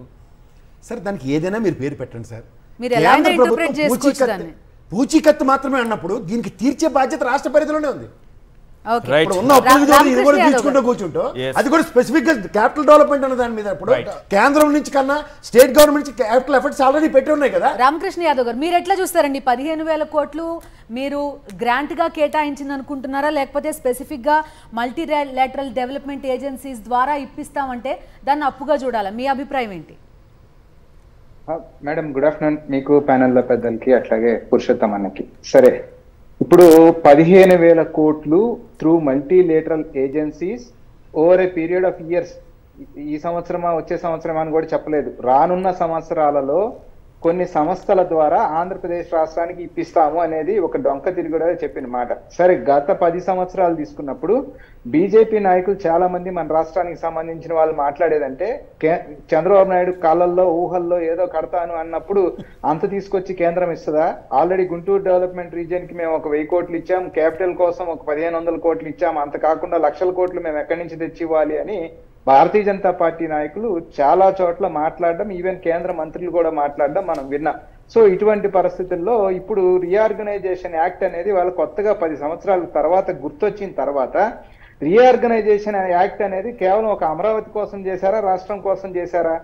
రీఆర్గనైజేషన్ యాక్ట్ లో ఎన్ని విషయాలు ఉన్నాయి, దానికి సంబంధించి మీరు ఒక అమరావతికి సంబంధించి మేము ఫెసిలిటేట్ చేస్తాము వివిధ సంస్థల ద్వారా ఒక 15,000 కోట్లు ఓవర్ పీరియడ్ ఆఫ్ టైం కొన్ని సంవత్సరాల్లో అని మాట్లాడిన తర్వాత దాన్ని చూసి మనం ఆనందపడి సంబరాలు చేసుకుందాం అంటే ఈ రాష్ట్రం నష్టపోయే పరిస్థితి. మేడం గారి స్టేట్మెంట్ చూస్తే ఇది స్టేట్ ఇంట్రెస్టా లేకపోతే చంద్రబాబు నాయుడు గారి ఇంట్రెస్ట్ కనిపిస్తుందా? Sir, state interest, Chandrababu Naidu interest, Chandrababu Naidu target పక్కన పెడితే ఓవరాల్ గా ఈ రాష్ట్రాన్ని పూర్తిగా Bharatiya Janata party NDA government ముంచుతోంది అనేది స్పష్టంగా అర్థమవుతా ఉంది. మనం భారతీయ జనతా పార్టీని కూడా స్పష్టంగా ఇక్కడ క్వశ్చన్ చేయాలి, ఆ ధైర్యం మనకు ఉండాలి. Point number 1. Point number 2, Bihar విషయానికి వచ్చేటప్పటికి చాలా మెన్షన్ చేయడం జరిగింది. ఎయిర్పోర్ట్లు కడతాం, తర్వాత రోడ్లు వేస్తామని చాలా విషయాలు మెన్షన్ చేయడం జరిగింది. ఇవి కూడా మనం గమనిద్దాం సార్. ఎలక్షన్ల ముందు మన నరేంద్ర మోడీ గారికి ఈ మాయలు చేయడం, ఈ గిమ్మిక్కులు చేయడం అనేది వాళ్ళకి స్పష్టమైన ఇది ఉంది. మీరు తీసుకోండి, 2022-23 బడ్జెట్ లో కర్ణాటక ఎలక్షన్ల ముందు అప్పర్ భద్రాకి 5,500 కోట్లు శాంక్షన్ చేయడం జరిగింది. ఇప్పుడు వెళ్ళి కర్ణాటక వాళ్ళని అడగండి అప్పర్ భద్రాకి రూపాయి వచ్చిందా అని. అప్పర్ భద్రాకి వాళ్ళకి రూపాయి ఇవ్వలేదు, బడ్జెట్ లో అనౌన్స్ చేయడం జరిగింది. సో ఇటువంటి పరిస్థితుల్లో బడ్జెట్ లో చెప్పి అనౌన్స్ చేసి అక్కడ దిక్కులేదు. ఇవన్నీ పక్కన పెడితే సార్, ఇది పార్లమెంట్ పాస్ చేసిన యాక్ట్ సార్, ఇది పార్లమెంట్ పాస్ చేసిన చట్టం. దీని గురించి దీంట్లో విషయాలు ఇవాళ మంత్రివర్గంలో ఏదో కొత్తగా ఇవాళ నిర్మలా సీతారామన్ గారు స్పెషల్ గా లేచి వచ్చి మాట్లాడడం, పోలవరం మీరు చట్టం మొత్తం కూడా షెల్ విల్ అని నింపేశారు, అందుకే చేయలేకపోతున్నారు. సార్ ఈశ్వర్ గారు షెల్ విల్ తప్ప ఏం లేదు అంటున్నారు కదా. ఒక్క నిమిషం సార్, ఈ విషయం నేను మీకు స్పష్టంగా చెప్పడం ఇదివరకు కూడా చెప్పడం జరిగింది. కామర్స్ దేనికో స్టాండింగ్ కమిటీ చైర్మన్ గా విజయసాయి రెడ్డి గారు ప్రపోజల్ పార్లమెంట్ లో పంపించినప్పుడు ఆయన కూడా ఆంధ్రప్రదేశ్ రాష్ట్రానికి అండ్ ఛత్తీస్గఢ్ కి the status of special category status shall be granted అనే చదివారు, షెల్ బి గ్రాంటెడ్ అనే రాశారు. రైట్, ఏదో చెప్పాలనుకున్నారు కానీ చట్టంలో ఉండే షెల్ విల్కి మనం మామూలుగా మాట్లాడుకునే షెల్ విల్కి చాలా తేడా ఉంటుంది. ఎస్ మీరు చెప్పండి సార్. పురుషోత్తం రెడ్డి గారు. ఈశ్వర్ గారు, బేసిక్ గా బైఫర్కేషన్ యాక్ట్ లో 15 ఇప్పుడు బైఫర్కేషన్ యాక్ట్ అమల్లో లేదు ఈశ్వర్ గారు. అమల్లో ఉన్న రోజు బైఫర్కేషన్ యాక్ట్ గురించి లోక్సభలో ప్రస్తావించిన కేంద్ర మంత్రి గారు అమల్లో లేని చట్టం గురించి మాట్లాడుతున్నారు. అమల్లో ఎందుకు లేదు సార్? అమల్లో ఎందుకు లేదు అంటున్నారు? అయిపోయింది, కాల పరిమితి అయిపోయింది. కాల పరిమితి అయిపోతే అందులో అంశాలు అలాగే ఉన్నాయి కదా. ఏంటంటే అమల్లో ఉన్న రోజులేమో దాన్ని పట్టించుకోలేదు. ఓకే, అమలు ముగిసిన తర్వాత మీరు పట్టించుకుంటున్నాం అంటున్నారు. అంటే ఎంత డొంక తిరుగుడు. రెండు రాష్ట్రాల మధ్య పంచాయతీ ఇంకా తెగలేదు కదా. 9th షెడ్యూల్ 10th షెడ్యూల్, అక్కడ ఉన్నటువంటి సంస్థలు, వాటి అప్పులు, వాటి ఆస్తులు, వాటి ఎఫ్డీలు, ఇవన్నీ పంపకాలు ఇంకా పూర్తి కాకుండా చట్టం లేదంటే ఈ పంచాయతీ తేలేదు అట్లా. ఇప్పుడు ఈశ్వర్, నా పాయింట్ ఏంటంటే అమలు చేయాల్సిన రోజు దాన్ని పట్టించుకోలేదు. దానికి పరిమితి ముగిసిన తర్వాత ఆ స్పిరిట్ ని అమలు చేస్తాం అంటున్నారు. ఎంత దారుణమైన స్టేట్మెంట్ అంటున్నాను నేను. సార్, దేనికి తీరిపోయింది అంటున్నారు? చట్టానికి ఓన్లీ రాజధానికి United, only United capital Hyderabad మాత్రమే 10 ఏళ్ళు. ఒక నిమిషం, వారు చెప్పే పాయింట్ ఏంటంటే హైదరాబాద్ క్యాపిటల్ గా 10 ఏళ్ళు అన్నారు, అక్కడ వరకు ఓకే, కానీ చట్టానికి కూడా కాల పరిమితి ఉందని అడుగుతున్నారు బీజేపీ. చట్టానికి కాల పరిమితి ఉంటే విభజన చట్టం 2014-24 రాసేది. 2014 to 24 ఉండాలి కదా అంటున్నారు. అయిపోయింది కదా 24. లేదు 24 లేదు కదండి. లేదు కదా, అలా లేదు కదా. 2014 to 24 ఉండాలి కదా. చట్టమే అట్లా ఉంటే 2014 క్లియర్గా మాట్లాడు. చెప్పండి సార్, చెప్పండి సార్. నా పాయింట్ ఏంటంటే కేంద్ర ప్రభుత్వం చాలా బాధ్యతారహితంగా వ్యవహరిస్తా ఉంది. ఎందుకు అంటున్నానంటే ఈ పదం, కాల పరిమితి ఉన్న రోజులు కనీసం దాన్ని పట్టించుకోకుండా అయిపోయిన తర్వాత ఆ స్పిరిట్ ని అమలు చేస్తున్నామనలో డొంకతిరుడు ఉంది. ఇది మొదటి అంశం. రెండో అంశం, విభజన చట్టంలో వెనుకబడిన ప్రాంతాలకు సంబంధించి ఏమని ఉంది? బుందేల్ఖండ్ తరహా ప్యాకేజీ ఉన్నప్పుడు మీ ఫస్ట్ కేంద్ర ప్రభుత్వం ఏం చేయాలంటే ఈ ప్యాకేజీ ప్రకారం రాయలసీమకి ఎంత, ఉత్తరాంధ్రకి ఎంత ఇస్తానని అమౌంట్ అనౌన్స్ చేయాలి ఫస్ట్ ఇన్ ప్రిన్సిపల్. దాన్ని ఒక 5 ఏళ్ల కాలంలో అమలు చేయాలి. ఇంతవరకు మీరు అమౌంట్ అనౌన్స్ చేయలేదు, ప్యాకేజీ అనౌన్స్ చేయలేదు, మళ్ళీ దాన్ని ఇంప్లిమెంట్ చేస్తామని అబద్ధం చెప్తున్నారు. ఇది చాలా అన్యాయం కదా. ఇది అమలు చేయాలంటే సింపుల్ గా చెప్తాను సార్. ఒక బుందేల్ఖండ్ తరహా ప్యాకేజ్ అంటే బుందేల్ఖండ్ లో ఏమి ఇచ్చారు, ఎలా చేశారనే చూసుకోవాలి. అంటే అక్కడ ప్రజల తలసరి ఆదాయం కానీ లేకపోతే వాళ్ళ జీవన స్థితిగతులు కానీ ఇవన్నీ కూడా ఒక అధ్యయనం, ఒక కమిటీ వేసి పూర్తి స్థాయిలో అధ్యయనం జరిగిన తర్వాత వీళ్ళకి ఇంత ప్యాకేజ్ అని ఆ రోజు అనౌన్స్ చేశారు. సో రాయలసీమ ఉత్తరాంధ్ర కూడా కమిటీనే లేదు కదా, ఎంత ఇవ్వాలి అనే దానిపైన మనం అప్రాక్సిమేట్లీ 24,500 కోట్లు అనుకుంటున్నాం అప్రాక్సిమేట్లీ, అంతే కదా. బైఫర్కేషన్ యాక్ట్ విషయంలో నా అభ్యంతరం ఏంటంటే బైఫర్కేషన్ యాక్ట్ ప్రకారం 10 ఏళ్ల కాలంలోనే మీరు ఎంత అనౌన్స్ చేసేసి ఇంప్లిమెంటేషన్ చేసేసి ఉండాలి ఎరకి. ఓకే, కనీసం ప్రభుత్వం కూడా. రెండోది, ఈ రోజు ఉదాహరణ రైల్వే జోన్ ఏమనుంది విభజన చట్టంలో, సికింద్రాబాద్ రైల్వే చూసి separate railway zone with in 6 months లో క్లియర్ చేయాలని ఉంది. విత్ ఇన్ ఏది బైఫర్కేషన్ యాక్ట్ స్టార్ట్ అయింది, ఇప్పుడు 10 ఏళ్ళు అయింది, ఇంతవరకు పట్టించుకోలేదు. మీకు దుగిరాజపట్నం 2018 మార్చి 31 నాటికి మొదటి దశ పూర్తి చేయాలని ఉంది, చేయలేదు. ఇప్పుడు మేము విభజన చట్టాన్ని అమలు చేస్తాం అంటున్నాం, ఇది అభ్యంతరం అంటున్నాను. విభజన చట్టం అయిపోయిందని నేను అనట్లేదు. విభజన చట్టం కాల పరిమితిలో చేయాల్సిన అంశాలు ఏమీ చేయకుండా కాల పరిమితి 10 ఏళ్ళు పూర్తయిన తర్వాత ఇప్పుడు దాని స్పిరిట్ ని గమనిస్తాం అంటున్నాను. అన్యాయము. అమర్నాథ్ గారు చెప్పండి సార్. ఈశ్వర్ గారు, ఫస్ట్ ఆఫ్ ఆల్ నేను ఒక మాట చెప్తాను. ఇది ఆంధ్రప్రదేశ్ బడ్జెట్ కాదు, ఇది మొత్తం దేశానికి సంబంధించిన budget. But having said that, మనము ఎక్కువ ఆంధ్రప్రదేశ్కు అంశాలకు సంబంధించిన అంశాలే మనం మాట్లాడుకోవాలని అనుకున్నాం కాబట్టి ఇక్కడ ఒకటి ఇప్పుడు పోలవరం ఉంది. పోలవరం జాతీయ హోదా ఉన్న ప్రాజెక్టు. సో దానిలో 52 నుంచి 55 అయిందనుకోండి, అది ఎవరు భరించాలండి? 100% కేంద్ర ప్రభుత్వమే భరిస్తుంది. అది స్పెషల్గా మీ దగ్గరకు వచ్చే ఇట్ ఈస్ ఇంప్లాయిడ్. జాతీయ హోదా ఇచ్చినప్పుడే ఇట్ ఈస్ ఇంప్లాయిడ్. ఇప్పుడు ఈ రోజు సిమెంట్ లేదండి 4 years 5 years అయింది సవరించిన అంచనాలు ఇప్పటి వరకు కేంద్ర మంత్రి మండలి ఆమోదం లేదు, ఆర్థిక శాఖ ఆమోదం. నితిన్ గడ్కరీ గారు 2 సార్లు వచ్చి, స్పెసిఫిక్ గా 2 సార్లు వచ్చి విజయవాడలో కూర్చొని అందరినీ సమావేశపరిచారుగా. అప్పటి ముఖ్యమంత్రి జగన్మోహన్ రెడ్డి గారు కూడా ఆ మీటింగ్ లో ఉన్నారు. లేదు, జలశక్తి మినిస్ట్రీగా వారు ఉన్నప్పుడే ఇక్కడికి వచ్చి విజయవాడలో మీటింగ్ జరిగినప్పుడు జగన్మోహన్ రెడ్డి గారు అప్పుడు అటెండ్ అయినప్పుడు ముఖ్యమంత్రి హోదాలో వారు కూడా బయటకు వచ్చి ఏం చెప్పారు, వారు యాక్సెప్ట్ చేశారు.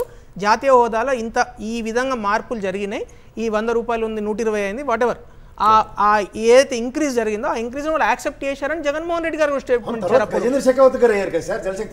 ఇప్పుడు కూడా ఎవరు యాక్సెప్ట్ చేసినా 55,000 కోట్లు అయింది కదా, దానికి ఆమోదం ఈ రోజు వరకు రాలేదన్నదే పాయింట్. మీరు చెప్పినంత క్లారిటీగా ఏ మంత్రిత్వ శాఖ చెప్పలేదు.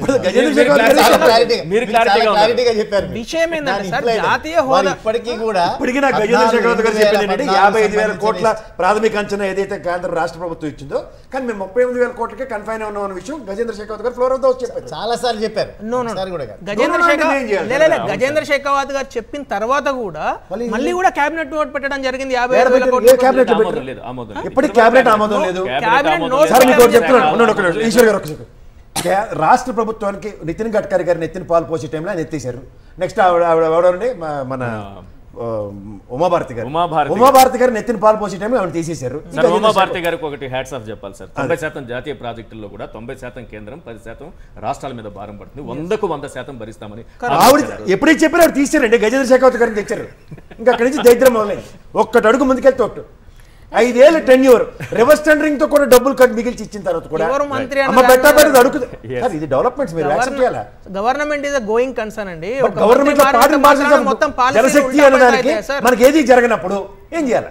కాదు శివకుమార్ గారు, కేవలం ఆంధ్రప్రదేశ్ గురించి మాట్లాడడం కాదు, ఇప్పుడు ఎన్నికలు ఉన్న రాష్ట్రాల గురించి కూడా మాట్లాడారు కదండి.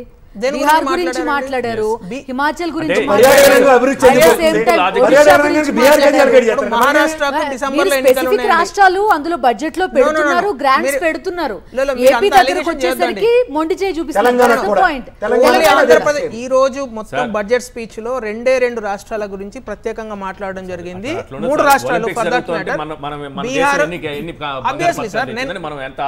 నేను కాదనట్లేదు కదా, రెండు ప్రధానమైన రాష్ట్రాల గురించి బీహార్ ఆంధ్రప్రదేశ్ గురించి మాట్లాడారు. రాష్ట్రాలు ఏమీ స్పెసిఫై చేశారు? ఒడిషా గురించి మాట్లాడారు, ఒడిషా మాట్లాడారు, at the same time next Himachal Pradesh మాట్లాడారు, ఆంధ్రప్రదేశ్ నార్త్ ఈస్ట్ అంతా మాట్లాడారు. రాష్ట్రాల కూటమేనండి దేశం అంటే.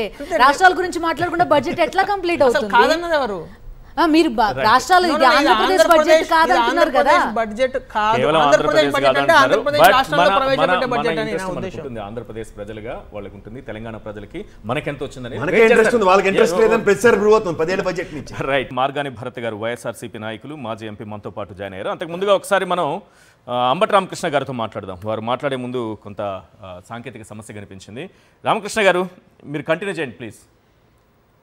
సార్, మీరు నన్ను అడిగిన క్వశ్చన్ ఏంటంటే ఇఫ్లు బట్లు షెల్లు పెట్టారు అనేది ఇందాక అడిగిన క్వశ్చన్. దాని గురించి విజయసాయి రెడ్డి గారు ఒక స్టాండింగ్ కమిటీ చైర్మన్ గా ఆంధ్రప్రదేశ్ రాష్ట్రానికి, ఛత్తీస్గఢ్ రాష్ట్రానికి special category status shall be granted అనే రాశారు. సో పార్లమెంట్ చట్టాలు అలాగే ఉంటాయి తప్ప letter and spirit Vijayasai Reddy గారు ఒక కమిటీకి చైర్మన్ గా ఉన్నారు. వారు పెట్టిన దానికి చట్టానికి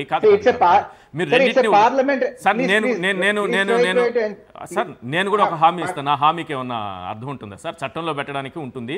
విజయసాయి రెడ్డి కమిటీ వేరు, ఆ తర్వాత చట్టంలో కాదు సార్, చట్టంలో పెట్టి దాన్ని లెటర్ అండ్ స్పిరిట్ అమలు చేస్తానన్న నరేంద్ర మోడీని క్వశ్చన్ చేసి దానికన్నా మనం చట్టంలో ఇలా ఉంది అక్కడ బీజేపీ నుంచి వస్తున్న ఆన్సర్ మాత్రం చెప్తున్నా ప్లీజ్ మీరు అర్థం చేసుకోండి. నేను ఏమంటున్నానంటే నేను ఒక ఎగ్జాంపుల్ చెప్తాను సార్. ఒక ఎగ్జాంపుల్ చెప్తాను, మీరు మొత్తం చెప్పండి. మీరు కడపలో స్టీల్ ప్లాంట్ అన్నారు. స్టీల్ ప్లాంట్ ఏర్పాటుకు కమిటీ వేయాలి, అక్కడ ఏర్పాటుకు అవకాశం ఉందేమో చూడాలి. నేను తెలుగులో చెప్పే, ఇంగ్లీష్లో రాశారు. దుగ్గరాజపట్నం పోర్టు వైబిలిటీ ఏంటి, అక్కడ కట్టడానికి అవకాశం ఉందా, దీనికి ఒక కమిటీ వేసి ఇంత కాలంలోపు తేల్చాలి. అలాగే రైల్వే జోన్ ఏర్పాటుకు సంబంధించి కమిటీ వేయాలి, ఈ కాలంలోపు అక్కడ రైల్వే జోన్ ఏర్పాటుకు అవకాశం ఉందేమో తేల్చాలి. ఇదే కదా సార్? అంటే తెలుగులో చెప్పే, ఇంగ్లీష్లో చెప్పలేక అక్కడ ఏముందనేది ఆ పదాలన్నీ గుర్తులేవు. ఒక నిమిషం ఈశ్వర్ గారు ఇప్పుడు నేను చెప్పండి సార్ ప్లీజ్. స్టీల్ ప్లాంట్ కి ఒక కమిటీ వేసి సాధ్యాసాధ్యాలను పరిశీలించి త్వరితగతిని దాన్ని ఇట్ షెల్ బి ఎక్స్పీడియేటెడ్ ఇమీడియట్లీ అని దానికి ఒక పదం దానికి యాడ్ చేయడం అనేది జరిగింది. మీరు కానీ అర్థం, it shall be expedited within a period of 6 months అని చెప్పారు. అంటే 6 నెలల్లో దీన్ని తేల్చి దాన్ని అమలు చేసే దిశగా ప్రయత్నించండి అని. సరే, ఇవన్నీ పక్కన పెడితే అమరావతి శంకుస్థాపన నాడు ఆ ప్రధాని నరేంద్ర మోడీ చెప్పిందేమి, లెటర్ అండ్ స్పిరిట్ నేను దాన్ని అమలు చేస్తాను. లెటర్ అండ్ స్పిరిట్ అనే పదానికి మనకు అర్థం తెలిస్తే అసలు ఈ చర్చే రానవసరంలో, దాంట్లో పదాలు ఏమున్నాయని ఆ చర్చే రానవసరం లేదు. లెటర్ అండ్ స్పిరిట్ అమలు చేస్తానన్న ప్రధానమంత్రిని మనం రోజు క్వశ్చన్ చేయకుండా ఇవాళ పార్లమెంట్ లో బీహార్కి చెందిన అపోజిషన్ పార్టీకి చెందిన ఆర్జేడీ క్వశ్చన్ చేస్తున్నప్పుడు ఇక్కడ కూడా మనకి opposition party legacy Bharatiya Janata పార్టీని ఎన్డీఏని క్వశ్చన్ చేస్తే ఖచ్చితంగా ఉన్న అపోజిషన్ పార్టీస్ మొత్తం సపోర్ట్ ఇవ్వడానికి సిద్ధంగా ఉన్నాయి. అటువంటి తరుణంలో మనం దాన్ని వదిలిపెట్టి ఇంకా విల్లుంది షెల్లుంది అని 2014 దగ్గర ఆగిపోతే అందువల్ల ఈ రాష్ట్రం నష్టపోతా ఉంది. వాళ్ళు ఈ గిమ్మిక్కులు చేయగలుగుతా ఉన్నారు. ఇవాళ R&R ప్యాకేజీ గురించి మాట్లాడకుండా పోలవరం ఏ రకంగా కంప్లీట్ అవుతుంది, R&R ప్యాకేజీ గురించి మాట్లాడడానికి వారు ఏ రకంగా సిద్ధంగా లేరు. అవసరమైతే ఎస్క్రో అకౌంట్ లో R&R ప్యాకేజీ డబ్బులను కూడా పెట్టమని చెప్పండి. అప్పుడు మనం దాన్ని అర్థం చేసుకోవచ్చు, దాన్ని వాళ్ళు కంప్లీట్ చేసే ఆలోచన ఉంది అనుకోవచ్చు. అలాగే కేబీకే ప్యాకేజీకి సంబంధించి ఏమన్నా ₹1 దాని గురించి ఇచ్చే ఆలోచన ఉందా, దాని గురించి మాట్లాడా? ఏ విభజన చట్టం మొత్తాన్ని ఒక అమరావతి చుట్టూతో తిప్పి చంద్రబాబు నాయుడు గారు ఏదో చేద్దాం అనుకున్నారు, దానికి మేము ఇదిగా ఉన్నామని మాట్లాడుతూ ఉంటే దాన్ని ఎలా అర్థం చేసుకోవాలి? కాదు రామకృష్ణ గారు, ఇప్పుడు కాంగ్రెస్ పార్టీయే కదా రీఆర్గనైజేషన్ బిల్ని పెట్టి పాస్ చేయించిందంతా. మీరు కాంగ్రెస్ పార్టీ ఎందుకు బాధ్యత తీసుకోదండి ప్రతిపక్షాల గురించి? లేకపోతే బీహార్ లో వాళ్ళందరూ అట్లా కాదు, 15,000 కోట్ల రూపాయలు మీకు అప్పిస్తామని చెప్పినప్పుడు కాంగ్రెస్ ఫ్లోర్ మీద ఎందుకని రాహుల్ గాంధీ కానీ జాతీయ నాయకత్వం కానీ మాట్లాడదండి? హడావుడిగా ఇట్లా ఇంప్లిమెంట్ చేయడం వల్ల కదా ఈ ప్రాబ్లం అంతా. ఒక్క నిమిషం మీరు కాంగ్రెస్ ని ఆడిపోసుకోవడమా లేకపోతే కాంగ్రెస్ ని తిట్టడం వల్ల ఇక్కడ రాష్ట్రానికి ప్రయోజనం రాదు. ఇప్పుడు జయరాం రమేష్ వరుసనే 3 ట్వీట్లు చేస్తున్నాడు. చూడండి దాన్ని ఆంధ్రప్రదేశ్ రాష్ట్రానికి ఎన్డీఏ ఎంత నష్టం చేస్తా ఉంది అనేది జయరాం రమేష్ వరుసనే ఇమీడియట్ గా 3 ట్వీట్లు చేస్తున్నాడు. ఆ ట్వీట్లు చదవండి. కాంగ్రెస్ పార్టీ బాధ్యత తీసుకోవడం సోనియా గాంధీ మాట్లాడుతా ఉంది, మల్లికార్జున ఖర్గే మాట్లాడుతా ఉన్నాడు, రాహుల్ గాంధీ మాట్లాడుతా ఉన్నాడు. మేము వస్తే అన్ని అమలు చేస్తాం స్పష్టంగా చెప్తా ఉంటే నా ఉన్న ఎంపీలు మొత్తాన్ని నేను మీకు మద్దతు ఇస్తున్నానని వైఎస్ఆర్సీపీ చెప్పుద్ది. ఆయన పొత్తులో పెట్టుకొని మంత్రులను తీసుకొని చంద్రబాబు నాయుడు గారు కూర్చుంటారు. నరేంద్ర మోడీ మించిన నాయకుడు లేడని జనసేన నాయకుడు చెప్తే ఏమవ్వాలి? రాష్ట్రం అపోజిషన్ గా ఎంపీలు ఆంధ్రప్రదేశ్ నుంచి రిప్రజెంట్ చేస్తున్న ఎంపీలు మేమందరం మీతోనే భజన చేస్తాం మోడీ గారు అంటే ఈ బాధ్యత ఎవరు తీసుకోవాలి? ఎందుకు మాట్లాడరు? ఇండియా కూటమికి ఎంతమంది ఉన్నారు సార్? ఇండియా కూటమిలో ఎంతమంది ఎంపీలు ఉన్నారు? ఒక మాట చెప్పండి. ఇండియా కూటమిలో ఎంపీలు మాట్లాడాలి కానీ ఎంతమంది ఉన్నారో చెప్పండి సార్. దాట వేయకుండా డైరెక్ట్ గా ఆన్సర్ చేయండి. ఇండియా కూటమిలో ఎంపీలు ఎంతమంది ఉన్నారు? ఇండియా కూటమిలో ఉన్న ఎంపీలు మొత్తం ఆ పార్టీలకు సంబంధించిన నాయకులు మొత్తం 2017లో గుంటూరు వచ్చి మేము మీకు మద్దతుగా ఉన్నాం. 2017 సార్, 2024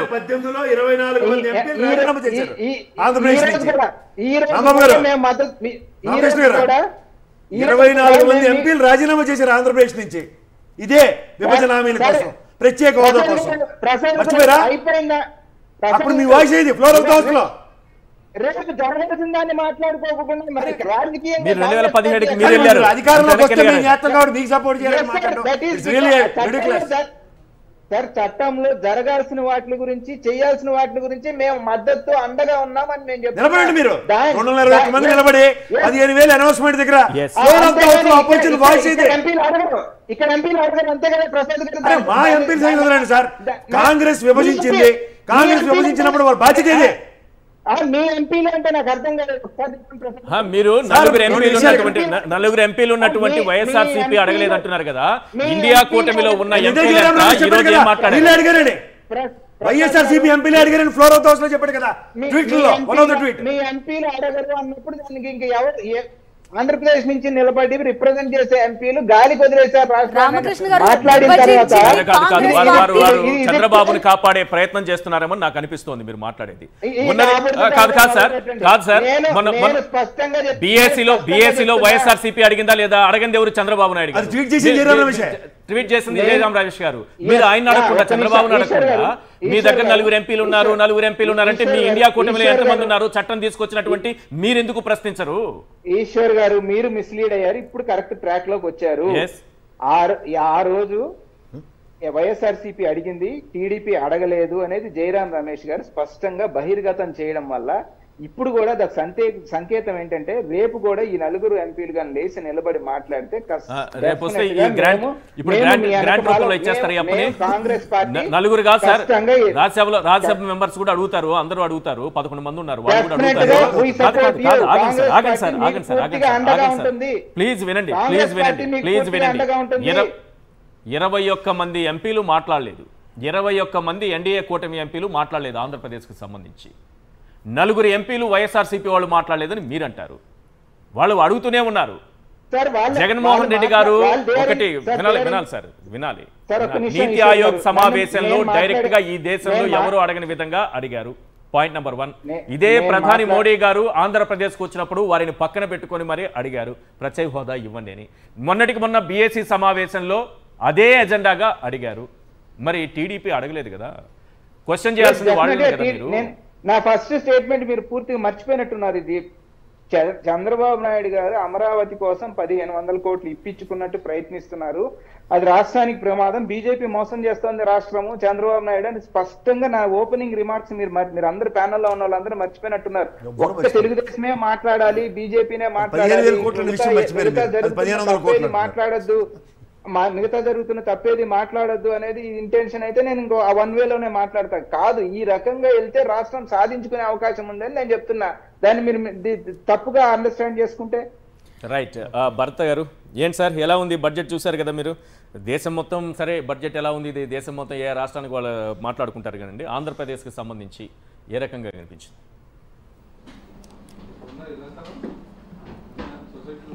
ఒకటి ఈశ్వరన్న మీ ఉన్న సభ్యులు అందరికీ కూడా నమస్కారం. ఇక్కడ ఫస్ట్ అందరూ బేసిక్ ఒక పాయింట్ మర్చిపోతున్నారండి. ఇప్పుడు ఇవాళ సెంట్రల్ గవర్నమెంట్ మైనారిటీ గవర్నమెంట్ అండి. ఇప్పుడు గతంలో లాగా అబ్సల్యూట్ మెజారిటీ బీజేపీకి ఏం లేదు. కరెక్ట్. ఇవాళ బీజేపీ నంబర్ షార్ట్ ఉంది. నంబర్ షార్ట్ ఉన్నప్పుడు ఆంధ్రప్రదేశ్ ఎంపీల యొక్క సపోర్టు ఖచ్చితంగా వాళ్ళకి అవసరము. అదే రకంగా బీహార్ వీళ్ళు జేడీయూ కూడా సపోర్ట్ చేశారు. మరి సపోర్ట్ చేసినప్పుడు ఇక్కడ డిమాండ్ చేయాల్సింది పోయి ఇప్పుడు 10 సంవత్సరాలు తర్వాత ఇప్పుడు వీళ్ళు ఏం చెప్తున్నారు, 15,000 కోట్ల రూపాయలు వాళ్ళు గ్రాంట్ అని మెన్షన్ చేయాల అమరావతికి, ఫైనాన్షియల్ సపోర్ట్ అన్నారు. ఇక్కడ ఏమని రాశారండి, government of India facilitate special financial support through multi lateral agencies for Amaravati 15,000 crores will be given as an additional 15,000 crores will be arranged అని అన్నారు. అంటే దానికి అర్థం ఏంటంటే is it a grant or అప్ప ఏంటనేది మెన్షన్ చేయకోకుండా ఇప్పుడు అదేం చేస్తారంటే అల్టిమేట్ మేము గ్రాంట్ అని మేము మెన్షన్ చేసామా, ఫైనాన్షియల్ సపోర్ట్ అన్నాము, ఆ financial support it leads to borrowing of money కూడా కావచ్చు కదా, అది కేంద్రమే భరించాలి. Point number 1. కేంద్రమే భరించే విధంగా పోలవరం ప్రాజెక్ట్ కి ఇప్పుడు నెగటివ్ గా ఆలోచించాలి, పాజిటివ్ గా కూడా ఆలోచిద్దాం. ఒకవేళ కేంద్రమే భరిస్తుంది అది అందులో మెన్షన్ చేయాలి కదండి. ఇప్పుడు అమరావతికి అట్లా కాదు, అమరావతికి మేము 15,000 crores గ్రాంట్ ఇస్తున్నాము అని అంటే క్లియర్ అయిపోయేది కదా. ఇప్పుడు మనం చూసాము రీఆర్గనైజేషన్ యాక్ట్ రాసినప్పుడు ఇఫ్లు షెల్లు బట్లు అని పెట్టి మొత్తం ఇవాళ కాలయాపన చేశారు. ఇవాళ నేను మళ్ళీ మెన్షన్ చేస్తున్నాను, ఆంధ్ర రాష్ట్ర ప్రజలందరూ కూడా కీన్గా గమనించండి. ఇవాళ బీజేపీ అబ్సల్యూట్ గవర్నమెంట్ లేదు గతంలో లాగా. ఇవాళ డిమాండ్ చేయాలి, రేపు పరిస్థితులు ఎట్లా ఉంటాయో తెలియదు. ఇప్పుడు ఉన్నంతలోనే ఇల్లు చక్కబెట్టుకోవాలి కదండి. ఇప్పుడు ఇవాళ మీరు వీళ్ళు డిమాండ్ చేయాలి కదా. దాంతో పాటు పోలవరం ప్రాజెక్టు అసలైంది ఇష్యూ. ఇప్పుడు పోలవరం ప్రాజెక్టు గతంలో 1920కి 55,000 కోట్ల రూపాయలు రివైజ్డ్ కాస్ట్ ఎస్టిమేషన్. ఇవాళ బడ్జెట్లో ఖచ్చితంగా 23-24కి రివైజ్డ్ కాస్ట్ ఎస్టిమేషన్ బడ్జెట్ వీళ్ళు తీసుకురావాలి కదండి. 70,000 కోట్లు 80,000 కోట్ల రూపాయలు అవుతుంది. దాన్ని మెన్షన్ చేయాలి కదా ఇప్పుడు ఉన్న బడ్జెట్లో. ఇప్పుడు మైనారిటీ గవర్నమెంట్ ఉన్నప్పుడు ఖచ్చితంగా చేయాలి కదా. ఎందుకు దీని గురించి మాట్లాడలే, ప్రస్తావించలేదు. ఇప్పుడు గతంలో 303 ఎంపీలు, ఇవాళ 242 ఎంపీలు బీజేపీకి. మరి అలాంటప్పుడు వీళ్ళు క్వశ్చన్ చేయాలి కదా, ఎందుకు క్వశ్చన్ చేయలేదండి? ఇప్పుడు ఇది కాకుండా ఇప్పుడు బీహార్ ఉంది, బీహార్ వాళ్ళు రూరల్ రోడ్స్కి, రూరల్ ఏరియాలు రోడ్స్కి 26,000 కోట్ల రూపాయలు గ్రాంట్ తెచ్చుకున్నారు. మరి ఇక్కడ ఎందుకు తెచ్చుకోరండి? అక్కడ వర్షాభావం ఉన్న ప్లేసెస్కి 11,000 కోట్ల రూపాయలు బీహార్కి ఇచ్చారు. ఇక్కడ ఎందుకు ఇవ్వరండి? ఇప్పుడు వెనకబడిన జిల్లాలకు డబ్బులు ఇస్తా అన్నారు, మరి ఆ డబ్బులు ఎంత అనేది మెన్షన్ చేయాలి కదా. ఇప్పుడు కేబీకే తరహాలో ఒరిస్సా తరహాలో ఆ పెర్ క్యాపిటల్ ఇన్కమ్ బేస్ చేసుకుని దానికి కూడా ఒక సబ్స్టాన్షియల్ అమౌంట్ చెప్పాలి కదా. ఇప్పుడు గతంలో చంద్రబాబు నాయుడు గారు ఎన్డీఏలో ఉన్నప్పుడు ఒక్కొక్క జిల్లాకి 50 కోట్లు ఇచ్చేవారు. అంటే అదే తరహా డబ్బులు ఇస్తారా ఇప్పుడు? క్లారిటీ ఇవ్వాల్సిన అవసరం ఉంది. అది దాని గురించి మెన్షన్ చేయాలా? పైగా ఇంకొకటి సార్, దాని గురించి మెన్షన్ ఒకవేళ అదే తరహా ఇస్తే ఇంకొక పాయింట్ ఉంది అక్కడ. ఇప్పటికే 1,050 కోట్లు ఇచ్చున్నారు. ఆ ప్యాకేజీలో మళ్ళీ దాన్ని కూడా తగ్గిస్తారేమో. నేను అదే చెప్తున్నా. ఇప్పుడు గతంలో జగన్మోహన్ రెడ్డి గారు ముఖ్యమంత్రి కింద ఉన్నప్పుడు ఆయన ప్రకాశం జిల్లాను కూడా యాడ్ చేయాలని చెప్పేసి ఆ రోజు మాట్లాడిన సందర్భం. ఇప్పుడు ఇవాళ ప్రకాశం జిల్లాను కూడా యాడ్ చేశారు. కాకపోతే ఎంత డబ్బు ఇస్తారనేది మెన్షన్, ఒక క్లారిటీ లేదు. ఆ క్లారిటీ లేకపోవడం ఇప్పుడు నేను ప్రధానంగా చెప్పింది. ఇప్పుడు ఏదైతే పోలవరము జీవనాడి, ఖచ్చితంగా జీవనాడి, పోలవరాన్ని ముందుకు తీసుకెళ్తామని చెప్పడం ఏంటంటే ఆల్రెడీ చట్టంలోనే ఉంది. ఇప్పుడు దానికంటూ రివైజ్డ్ కాస్ట్ ఎస్టిమేషన్ దాంట్లో బడ్జెట్ లో పెట్టాలి కదా. దాంట్లో పెట్టకుండా మీరు వీళ్ళు ఈ రకంగా మాట్లాడుతున్నారంటే కాలయాపన చేసినట్టే. మీ పార్టీ ఎంపీలు గట్టిగా మాట్లాడట్లేదు, అందుకే కేంద్రం పట్టించుకోవట్లేదు. గట్టిగా మాట్లాడితే ఎందుకు రాదు అని అంటున్నారు అంబటి రామకృష్ణ గారు. ఏమండి నేను ఒకటి చెప్తానన్నా, ఆ రోజు ఆల్ పార్టీ మీటింగ్ లో YSR Congress party plus JDU వీళ్ళిద్దరే తమ స్టేట్స్ కి ప్రత్యేక హోదా ఇవ్వాలని ఆల్ పార్టీ మీటింగ్ లో మాట్లాడారు. రాజ్నాథ్ సింగ్ గారు అధ్యక్షతన మా పార్టీ మాట్లాడింది, వైసీపీ మాట్లాడింది. మరి తెలుగుదేశం పార్టీ ఎందుకు డిమాండ్ చేయరండి? అంటే వాళ్ళ స్టేట్ ప్రయోజనాలు అవసరం లేదా అని అడుగుతా ఉన్నా. ఎందుకు డిమాండ్ చేయలేదండి?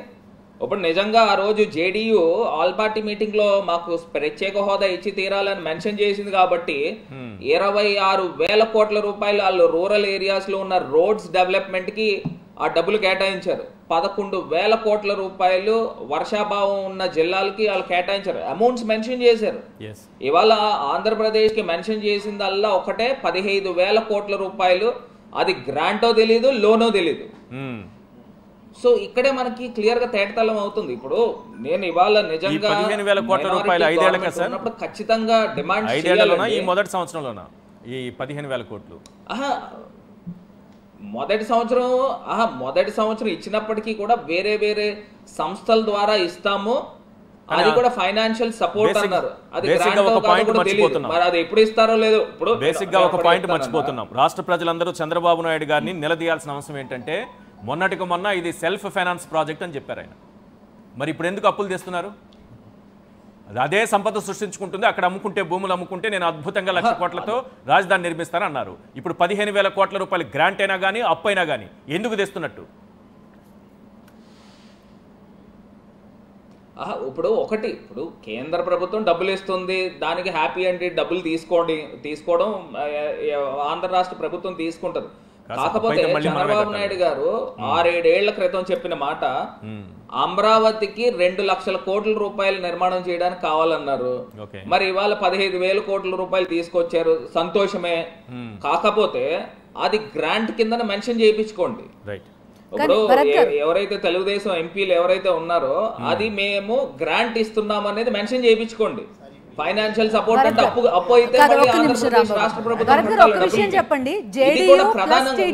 ఈశ్వర్ అన్న కాదు భరత్ గారు, జేడీయూ ప్లస్ టీడీపీ ఈ రెండు పార్టీల ఫుల్ ఫ్లెడ్జ్డ్ సపోర్ట్ లేకపోతే బీజేపీ లేదు. జేడీయూ చాలా గట్టిగా అడుగుతుంది, మీరే చెప్పారు జేడీయూ వైఎస్ఆర్సీపీని స్పెషల్ స్టేటస్ అది. ఎందుకని చంద్రబాబు నాయుడు అట్లా అడగలేకపోతున్నారు అనేది కూడా ఒక ప్రశ్న. ఏంటా వీక్నెస్? మీరు లేకపోతే ఎన్డీఏ గవర్నమెంటే లేదని చెప్తున్నప్పుడు కూడా ఎందుకని 1,00,000 కోట్ల రూపాయలు అడిగామని చెప్తున్నారు, 15,000 కోట్ల రూపాయలు అప్పిస్తామని చెప్తున్నారు? ఏంటి ఇందులో మతలబ్ ఏంటి అనేది ప్రశ్న. దీనిలో ఒక చిన్న క్లారిఫికేషన్ భరత్ గారు మాట్లాడారు. రేపు పొద్దున్న ఏ బ్యాంక్ అయితే వీళ్ళు అప్రోచ్ అవుతారో, భరత్ గారు ఒక్క నిమిషం, గవర్నమెంట్ అబ్సల్యూట్ గవర్నమెంట్ కాదు, సంకీర్ణ ప్రభుత్వం ఉంది. మరి సంకీర్ణ ప్రభుత్వం ఉన్నప్పుడు డిమాండ్ చేయాలి కదా అంటున్నా. ఈ లేటరల్ ఏజెన్సీస్ ద్వారా ఏ బ్యాంక్ అయితే ఐడెంటిఫై చేశారో ఆ బ్యాంక్కి సంబంధించినటువంటి లోన్ అప్లికేషన్ మీద ఎవరు సైన్ చేస్తారు, గ్యారంటర్ కాలంలో ఎవరు సైన్ చేస్తారు తేలిపోతుంది కదా. ఇక్కడ లోన్ అప్లికేషన్ బారోవరే కదా. ఆంధ్రప్రదేశ్ గవర్నమెంట్ కనుక 15,000 కోట్ల రూపాయలకి వాళ్ళు కనుక సైన్ చేస్తే వాళ్ళు బారోవర్ అవుతారు, వీళ్ళు గ్యారంటర్ అవుతారు. తీర్చాల్సిన బాధ్యత వీళ్ళ మీద ఉంటుంది. సింపుల్. అది ఏపీ గవర్నమెంట్ మీద అంతే కదా, సింపుల్. అది చెప్పండి సార్. కాదు మీరు చెప్పింది బానే ఉంది. ఇవన్నీ స్టేట్ గవర్నమెంట్ బయట పెట్టాలి కదా, స్టేట్ గవర్నమెంట్ చెప్పాలి కదా బయటికి. 15,000 కోట్లు ఏ రూపంలో వచ్చా మనకు తెలుస్తుంది కదా. Grant and it may be a loan అన్నది. 1,00,000 కోట్ల రూపాయలు అన్నారు అమరావతి నిర్మాణానికి, భూములు అమ్ముతామన్నారు, కేంద్రం ఇస్తుందన్నారు. 40,000 కోట్ల రూపాయలకి ఆల్రెడీ డిపిఆర్లు మేము సిద్ధం చేసి కేంద్రానికి పంపించేసామన్నారు. ఇవన్నీ అయిపోయిన తర్వాత దీనిపైన ఒక వివాదం నెలకొన్నప్పుడు చంద్రబాబు నాయుడు గారు దీనికి రూపాయి కూడా మనం కట్టాల్సిన పని లేదు, మనం చేతిలో నుంచి రూపాయి పెట్టాల్సిన పని లేదు, అది సెల్ఫ్ ఫైనాన్స్ ప్రాజెక్ట్ అన్నారా లేదా రాంబాబు గారు? అన్న తర్వాత ఇప్పుడు 15,000 కోట్ల రూపాయలు అప్పు ఎలా తెస్తారు? రైట్ ఫ్రమ్ ది బిగినింగ్ మొన్న ఎన్నికైన తర్వాత దీనికి 1,00,000 కోట్ల రూపాయలు కావాలని చెప్పారు, కానీ రైట్ ఫ్రమ్ ది బిగినింగ్ ఇది సెల్ఫ్ ఫైనాన్స్ ప్రాజెక్ట్ అనే వాదించారు.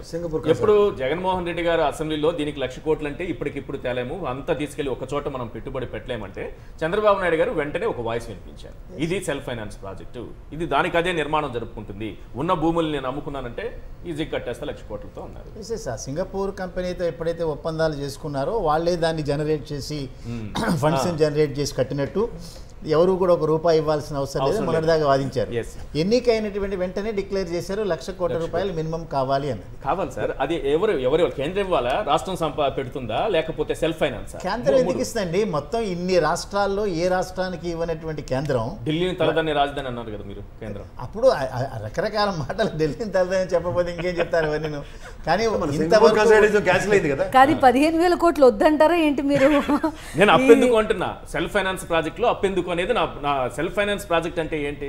ఇక్కడ ఉన్నటువంటి భూముల్ని అమ్ముకొని ఏదైతే మిగులు భూములు ఉన్నాయో దాదాపు 50,000 ఎకరాలు సేకరించి మిగులు భూముల్ని నేను అమ్ముతాను, ఇక్కడ డెవలప్ చేయడం వల్ల అమ్మడం వల్ల ఒక రియల్ ఎస్టేట్ వ్యాపారం చేస్తాను, దాని ద్వారా వచ్చేటటువంటి 1,00,000 కోట్లతో అమరావతి నిర్మాణం జరుగుతుంది అన్నారు. దీనికి ఎవ్వరూ రూపాయి పెట్టాల్సిన పని లేదు అన్నారు.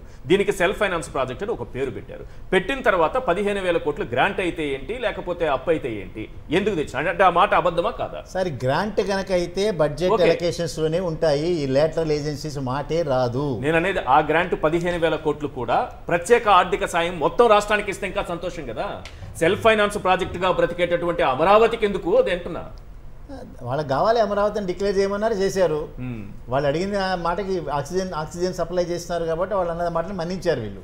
ఆవిడ తప్పడితే రాష్ట్ర ప్రజలు అడగాల్సింది సెల్ఫ్ ఫైనాన్స్ ప్రాజెక్టు ద్వారానే దాన్ని డెవలప్ చేయాలి, కానీ చంద్రబాబు నాయుడు గారు అప్పు తీసుకురాకూడదు, కేంద్రం నుంచి గ్రాంట్ కూడా తీసుకురాకూడదు. ఎందుకంటే వారే ఓన్గా డెవలప్ చేయాలి. వాళ్ళు చెప్పిన మాట అదే. 1,00,000 కోట్లు దీని మీద పెట్టుబడి ఎలా పెడతాము, రాష్ట్ర ప్రజలందరూ కట్టేటటువంటి పన్నులన్నీ తీసుకెళ్లి ఒకే ప్రాంతంలో 1,00,000 కోట్లు పెట్టడం సాధ్యం కాదని జగన్మోహన్ రెడ్డి గారు అన్నారు. లేదు ఇది సెల్ఫ్ ఫైనాన్స్ ప్రాజెక్టు అని చంద్రబాబు నాయుడు గారు మాట మార్చారు. ఇప్పుడు మళ్ళీ గ్రాంట్లు తెస్తా, అప్పులు తెస్తా, అవి తెస్తా, ఇవి తెస్తానంటే ఎట్లా? భరత్ గారు ప్లీజ్ రెస్పాండ్ అవ్వండి. ఈశ్వర్ గారు, ఇప్పుడు ప్రధానంగా ఇప్పుడు బడ్జెట్ ప్రజెంట్ చేస్తారండి. ఇప్పుడు సప్లిమెంటరీ డిమాండ్స్ ఫర్ గ్రాంట్ అనేది మళ్ళీ ఫర్దర్ గా పెడతారు. పెట్టిన దాంట్లో ఇప్పుడు తెలుగుదేశం ఎంపీలు ఇప్పుడు ఎలాగా గవర్నమెంట్ లో ఉన్నారు కాబట్టి వీళ్ళు ఇప్పుడు డిమాండ్ చేయాల్సిన అంశం ఏంటంటే పోలవరం ప్రాజెక్ట్ కి అట్లీస్ట్ 2019-20కి క్యాబినెట్ డెసిషన్ ఇచ్చారు. క్యాబినెట్ డెసిషన్ ఇచ్చిన దాంట్లో క్యాబినెట్ డెసిషన్ ఇచ్చారో లేదో కూడా నాకు తెలీదు. పీపీఏ అప్రూవ్ చేశారు. ఏది 55,000 కోట్ల రూపాయలు అప్పుడున్న రాష్ట్ర ప్రభుత్వం జగన్మోహన్ రెడ్డి గారు ఎస్టిమేషన్స్ వేస్తే 48,000 కోట్ల రూపాయలకే దేనికో పీపీఏ ఓకే చేశారు, జలశక్తి మినిస్టర్ ఓకే చేశారు. వీళ్ళు ఇమీడియట్ గా బడ్జెట్ లో 55,000 కోట్ల రూపాయలని అప్రూవ్ చేయించుకోవాలి. అప్రూవ్ చేయించుకుని దాంట్లో బడ్జెట్ అలొకేట్ చేయించాలి. అలొకేట్ చేయిస్తే అప్పుడు R&R ప్యాకేజ్ కానీ LA కాంపోనెంట్ కానీ ఆ డబ్బులు వస్తే పోలవరం ప్రాజెక్ట్ ముందుకు వెళ్తుంది. అంతే తప్పితే ఏదో కాలయాపన చేసాము, మేము 15,000 కోట్ల రూపాయలు అమరావతికి తీసుకుని వచ్చాము అని జేజేలు కొట్టుకుంటే సరిపోదండి. ఇప్పుడు ప్రధానంగా ఇప్పుడు ఏదైతే గవర్నమెంట్ ఈ సంకీర్ణ ప్రభుత్వంలో ఉంది కాబట్టి సో ఖచ్చితంగా గవర్నమెంట్ని తెలుగుదేశం పార్టీ వాళ్ళు డిమాండ్ చేయాలి, వాళ్ళ ఎంపీలు డిమాండ్ చేయాలి. డిమాండ్ చేసి పోలవరం ప్రాజెక్ట్కి రివైజ్డ్ కాస్ట్ ఎస్టిమేషన్ మీరు ఆమోదించండి అని డిమాండ్ ఫర్ గ్రాంట్స్ లో సప్లిమెంటరీ బడ్జెట్ పెడతారు. ఆ బడ్జెట్ పెట్టిన దాంట్లో దీన్ని ఓకే చేయించుకోవాలి. ఇలాంటి మానేసి దాంతో పాటు వెనకబడిన జిల్లాలకి ఇంకొకటి రెండో అంశము వెనకబడిన జిల్లాలు ఏదైతే మెన్షన్ చేశారో వెనకబడిన జిల్లాలకు ఏదైతే మెన్షన్ చేశారో ఉత్తరాంధ్ర గానీ, ప్రకాశం గానీ, రాయలసీమ ప్రాంతాలు గానీ దీనికి కూడా కేబీకే తరహాలో పెర్ క్యాపిటల్ ఇన్కమ్ ప్రకారంగా ఒక స్పెషల్ ప్యాకేజ్ ని మెన్షన్ చేయించుకోవాలి. అంతేగాని 50 కోట్ల రూపాయలు ప్రతి జిల్లాకి ఇస్తామనంటే ఏ మూలకు వస్తుందండి? దీన్ని కూడా ఒరిస్సా, జార్ఖండ్ తరహాలో ఉందా? లేదు ఇప్పుడు ఇందాక వెనకబడిన జిల్లాలకు కూడా ఏదో ఫైనాన్షియల్ అసిస్టెన్స్ ఇస్తామని చెప్పారు.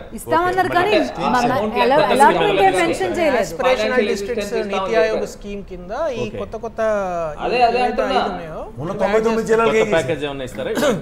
దీన్ని కూడా కేబీకే తరహాలో పెర్ క్యాపిటల్ ఇన్కమ్ ప్రకారంగా దీనికి ఒక బడ్జెట్, ఒక ప్యాకేజ్ పెట్టించుకోవాలండి. అవును, దానికి ఒక 25,000 కోట్ల 30,000 కోట్ల రూపాయలు అనేది ఒక ప్యాకేజ్ పెట్టించుకుంటే అప్పుడు నిజంగా ఆంధ్రప్రదేశ్ ప్రజలకి, ఆంధ్రప్రదేశ్ రాష్ట్రానికి న్యాయం చేసినట్టు. 2018లో ఎన్డీఏ నుంచి రాయలసీమకి వెనకబడిన 26,000 కోట్లు ఇచ్చిందానికి ఇప్పుడు కాదు 2018లో ఎన్డీఏ నుంచి టీడీపీ బయటకు వచ్చిన తర్వాత చంద్రబాబు నాయుడు గారు బుందేల్ఖండ్ తరహా కలహండి బుందేల్ఖండ్ తరహా ప్యాకేజీ 24,500 కోట్ల రూపాయలు రావాలని 10 సార్లు లెటర్లు రాసినట్టున్నారు. ఆ లెటర్లన్నీ కూడా కేంద్రం దగ్గరే ఉంటాయి. మరి ఇప్పుడు మళ్ళీ వాళ్ళతోనే కలిసి ఉన్నారు కదా, ఆ లెటర్లు దుమ్ము దులపాలి కదా ఇప్పటికైనా. మాటపూర్వకంగా మాత్రమే మిగిలిపోయింది. రాంబాబు గారు వెనుకబడిన జిల్లాల గురించి ఏం చెప్తారు? వెనుకబడిన జిల్లాలు అన్నది ఇప్పుడు ప్రస్తుతం వెంకయ్యనాయుడు గారు అప్పుడు ఆ పట్టణాభివృద్ధి శాఖ మంత్రిగా ఉన్నప్పుడు ఆయన చాలా దాన్ని హై ప్రొఫైల్లో చేసినటువంటి స్కీమ్స్ అవి ఇప్పుడు లేవు. ఆ స్కీమ్స్ అన్ని లేవు, దాన్ని ఎవరు పర్సూ చేయటం లేదు. కానీ ఇది చట్టం మనకు సపరేట్గా ఉందిగా. మనకున్నటువంటి చట్టాల్లో మనకున్నటువంటి రిసోర్సెస్ తప్ప ఆ రోజున ఏదైతే కొన్ని సిటీస్ని ఐడెంటిఫై చేసి ఆ సిటీస్కి ఒక స్పెషల్ ప్యాకేజ్ రూపంలో Smart ఇవ్వాలని తిరుపతి, వరంగల్ వెనుకబడిన జిల్లాలు వేరు కదా మనకిస్తాను ప్యాకేజ్. ఆ మంత్రిత్వ శాఖ డిక్లేర్ చేసినటువంటి దానిలో సిటీలను ఐడెంటిఫై చేసినారు, జిల్లాలను ఐడెంటిఫై చేశారు. సో తర్వాత కాలక్రమేణా స్కీమ్స్ అనేటటువంటి లేవు ఇప్పుడు. సో వెనుకబడిన జిల్లాలకు కొంత ప్యాకేజ్ ఇవ్వాలనేటటువంటి ఓవరాల్గా గవర్నమెంట్ యొక్క ఇంటెన్షన్ అయితే అయి ఉండొచ్చు తప్పిస్తే, బట్ ఒక స్కీమ్లో ఫిట్ అయ్యేటటువంటి స్కీమ్స్ కావు ఇవన్నీ కూడా. రీఆర్గనైజేషన్ బిల్లో మీకు వెనకబడిన జిల్లాలకి స్పెషల్గా ఇన్సెంటివ్స్ ఇస్తామని పెట్టారు. అది మీరు చెప్తున్నది స్మార్ట్ సిటీస్ వెంకయ్యనాయుడు పెట్టినది పట్టణాభివృద్ధి శాఖ పరిధిలోకి వస్తుంది. రెండోసారి వాళ్ళు ప్రభుత్వంలోకి వచ్చిన తర్వాత ఈ స్కీమ్స్ అనేటటువంటి వెనక్కి వెళ్ళిపోయినాయి, కొత్తగా లేదు ఇప్పుడు. బట్ ఈవెన్ దెన్ బడ్జెట్ నిన్నగాక మొన్న అమృత్ స్కీమ్ కింద తెలంగాణలో ఉన్న 138 మున్సిపాలిటీస్ కూడా డబ్బులు రిలీజ్ అయినాయి. ఇప్పుడు కొత్త టెండర్లు వచ్చేది మొత్తం అవే డబ్బులు, లేకుండా స్టేట్ గవర్నమెంట్స్ దగ్గర డబ్బులు లేవు ఇప్పుడు as recent as 3 days ago డబ్బులు లేకుండా చేసేసారు స్టేట్ గవర్నమెంట్స్ దగ్గర. GST అని ట్యాక్స్ దీనికని 41% ఇవ్వాల్సింది 32% ఇచ్చి డబ్బులు లేకుండా చేశారు. FRBM పరిమితి పెంచుతారని డీసెంట్రలైజేషన్ కాకుండా సెంట్రలైజేషన్. రైట్, సమయం మించిపోయింది. Thank you so much sir చర్చలో పాల్గొన్నందుకు. శివకుమార్ గారు, అమర్నాథ్ గారు, అలాగే రాంబాబు గారు, కేఎస్ ప్రసాద్ గారు, పురుషోత్తం రెడ్డి గారు, అలాగే అంబటి రామకృష్ణ గారు చర్చలో పాల్గొన్నారు. వారికి తర్వాత మన ఎంపీ గారు, వారికి కూడా ప్రత్యేకంగా ధన్యవాదాలు. ఇది వాటి చర్చా కార్యక్రమం.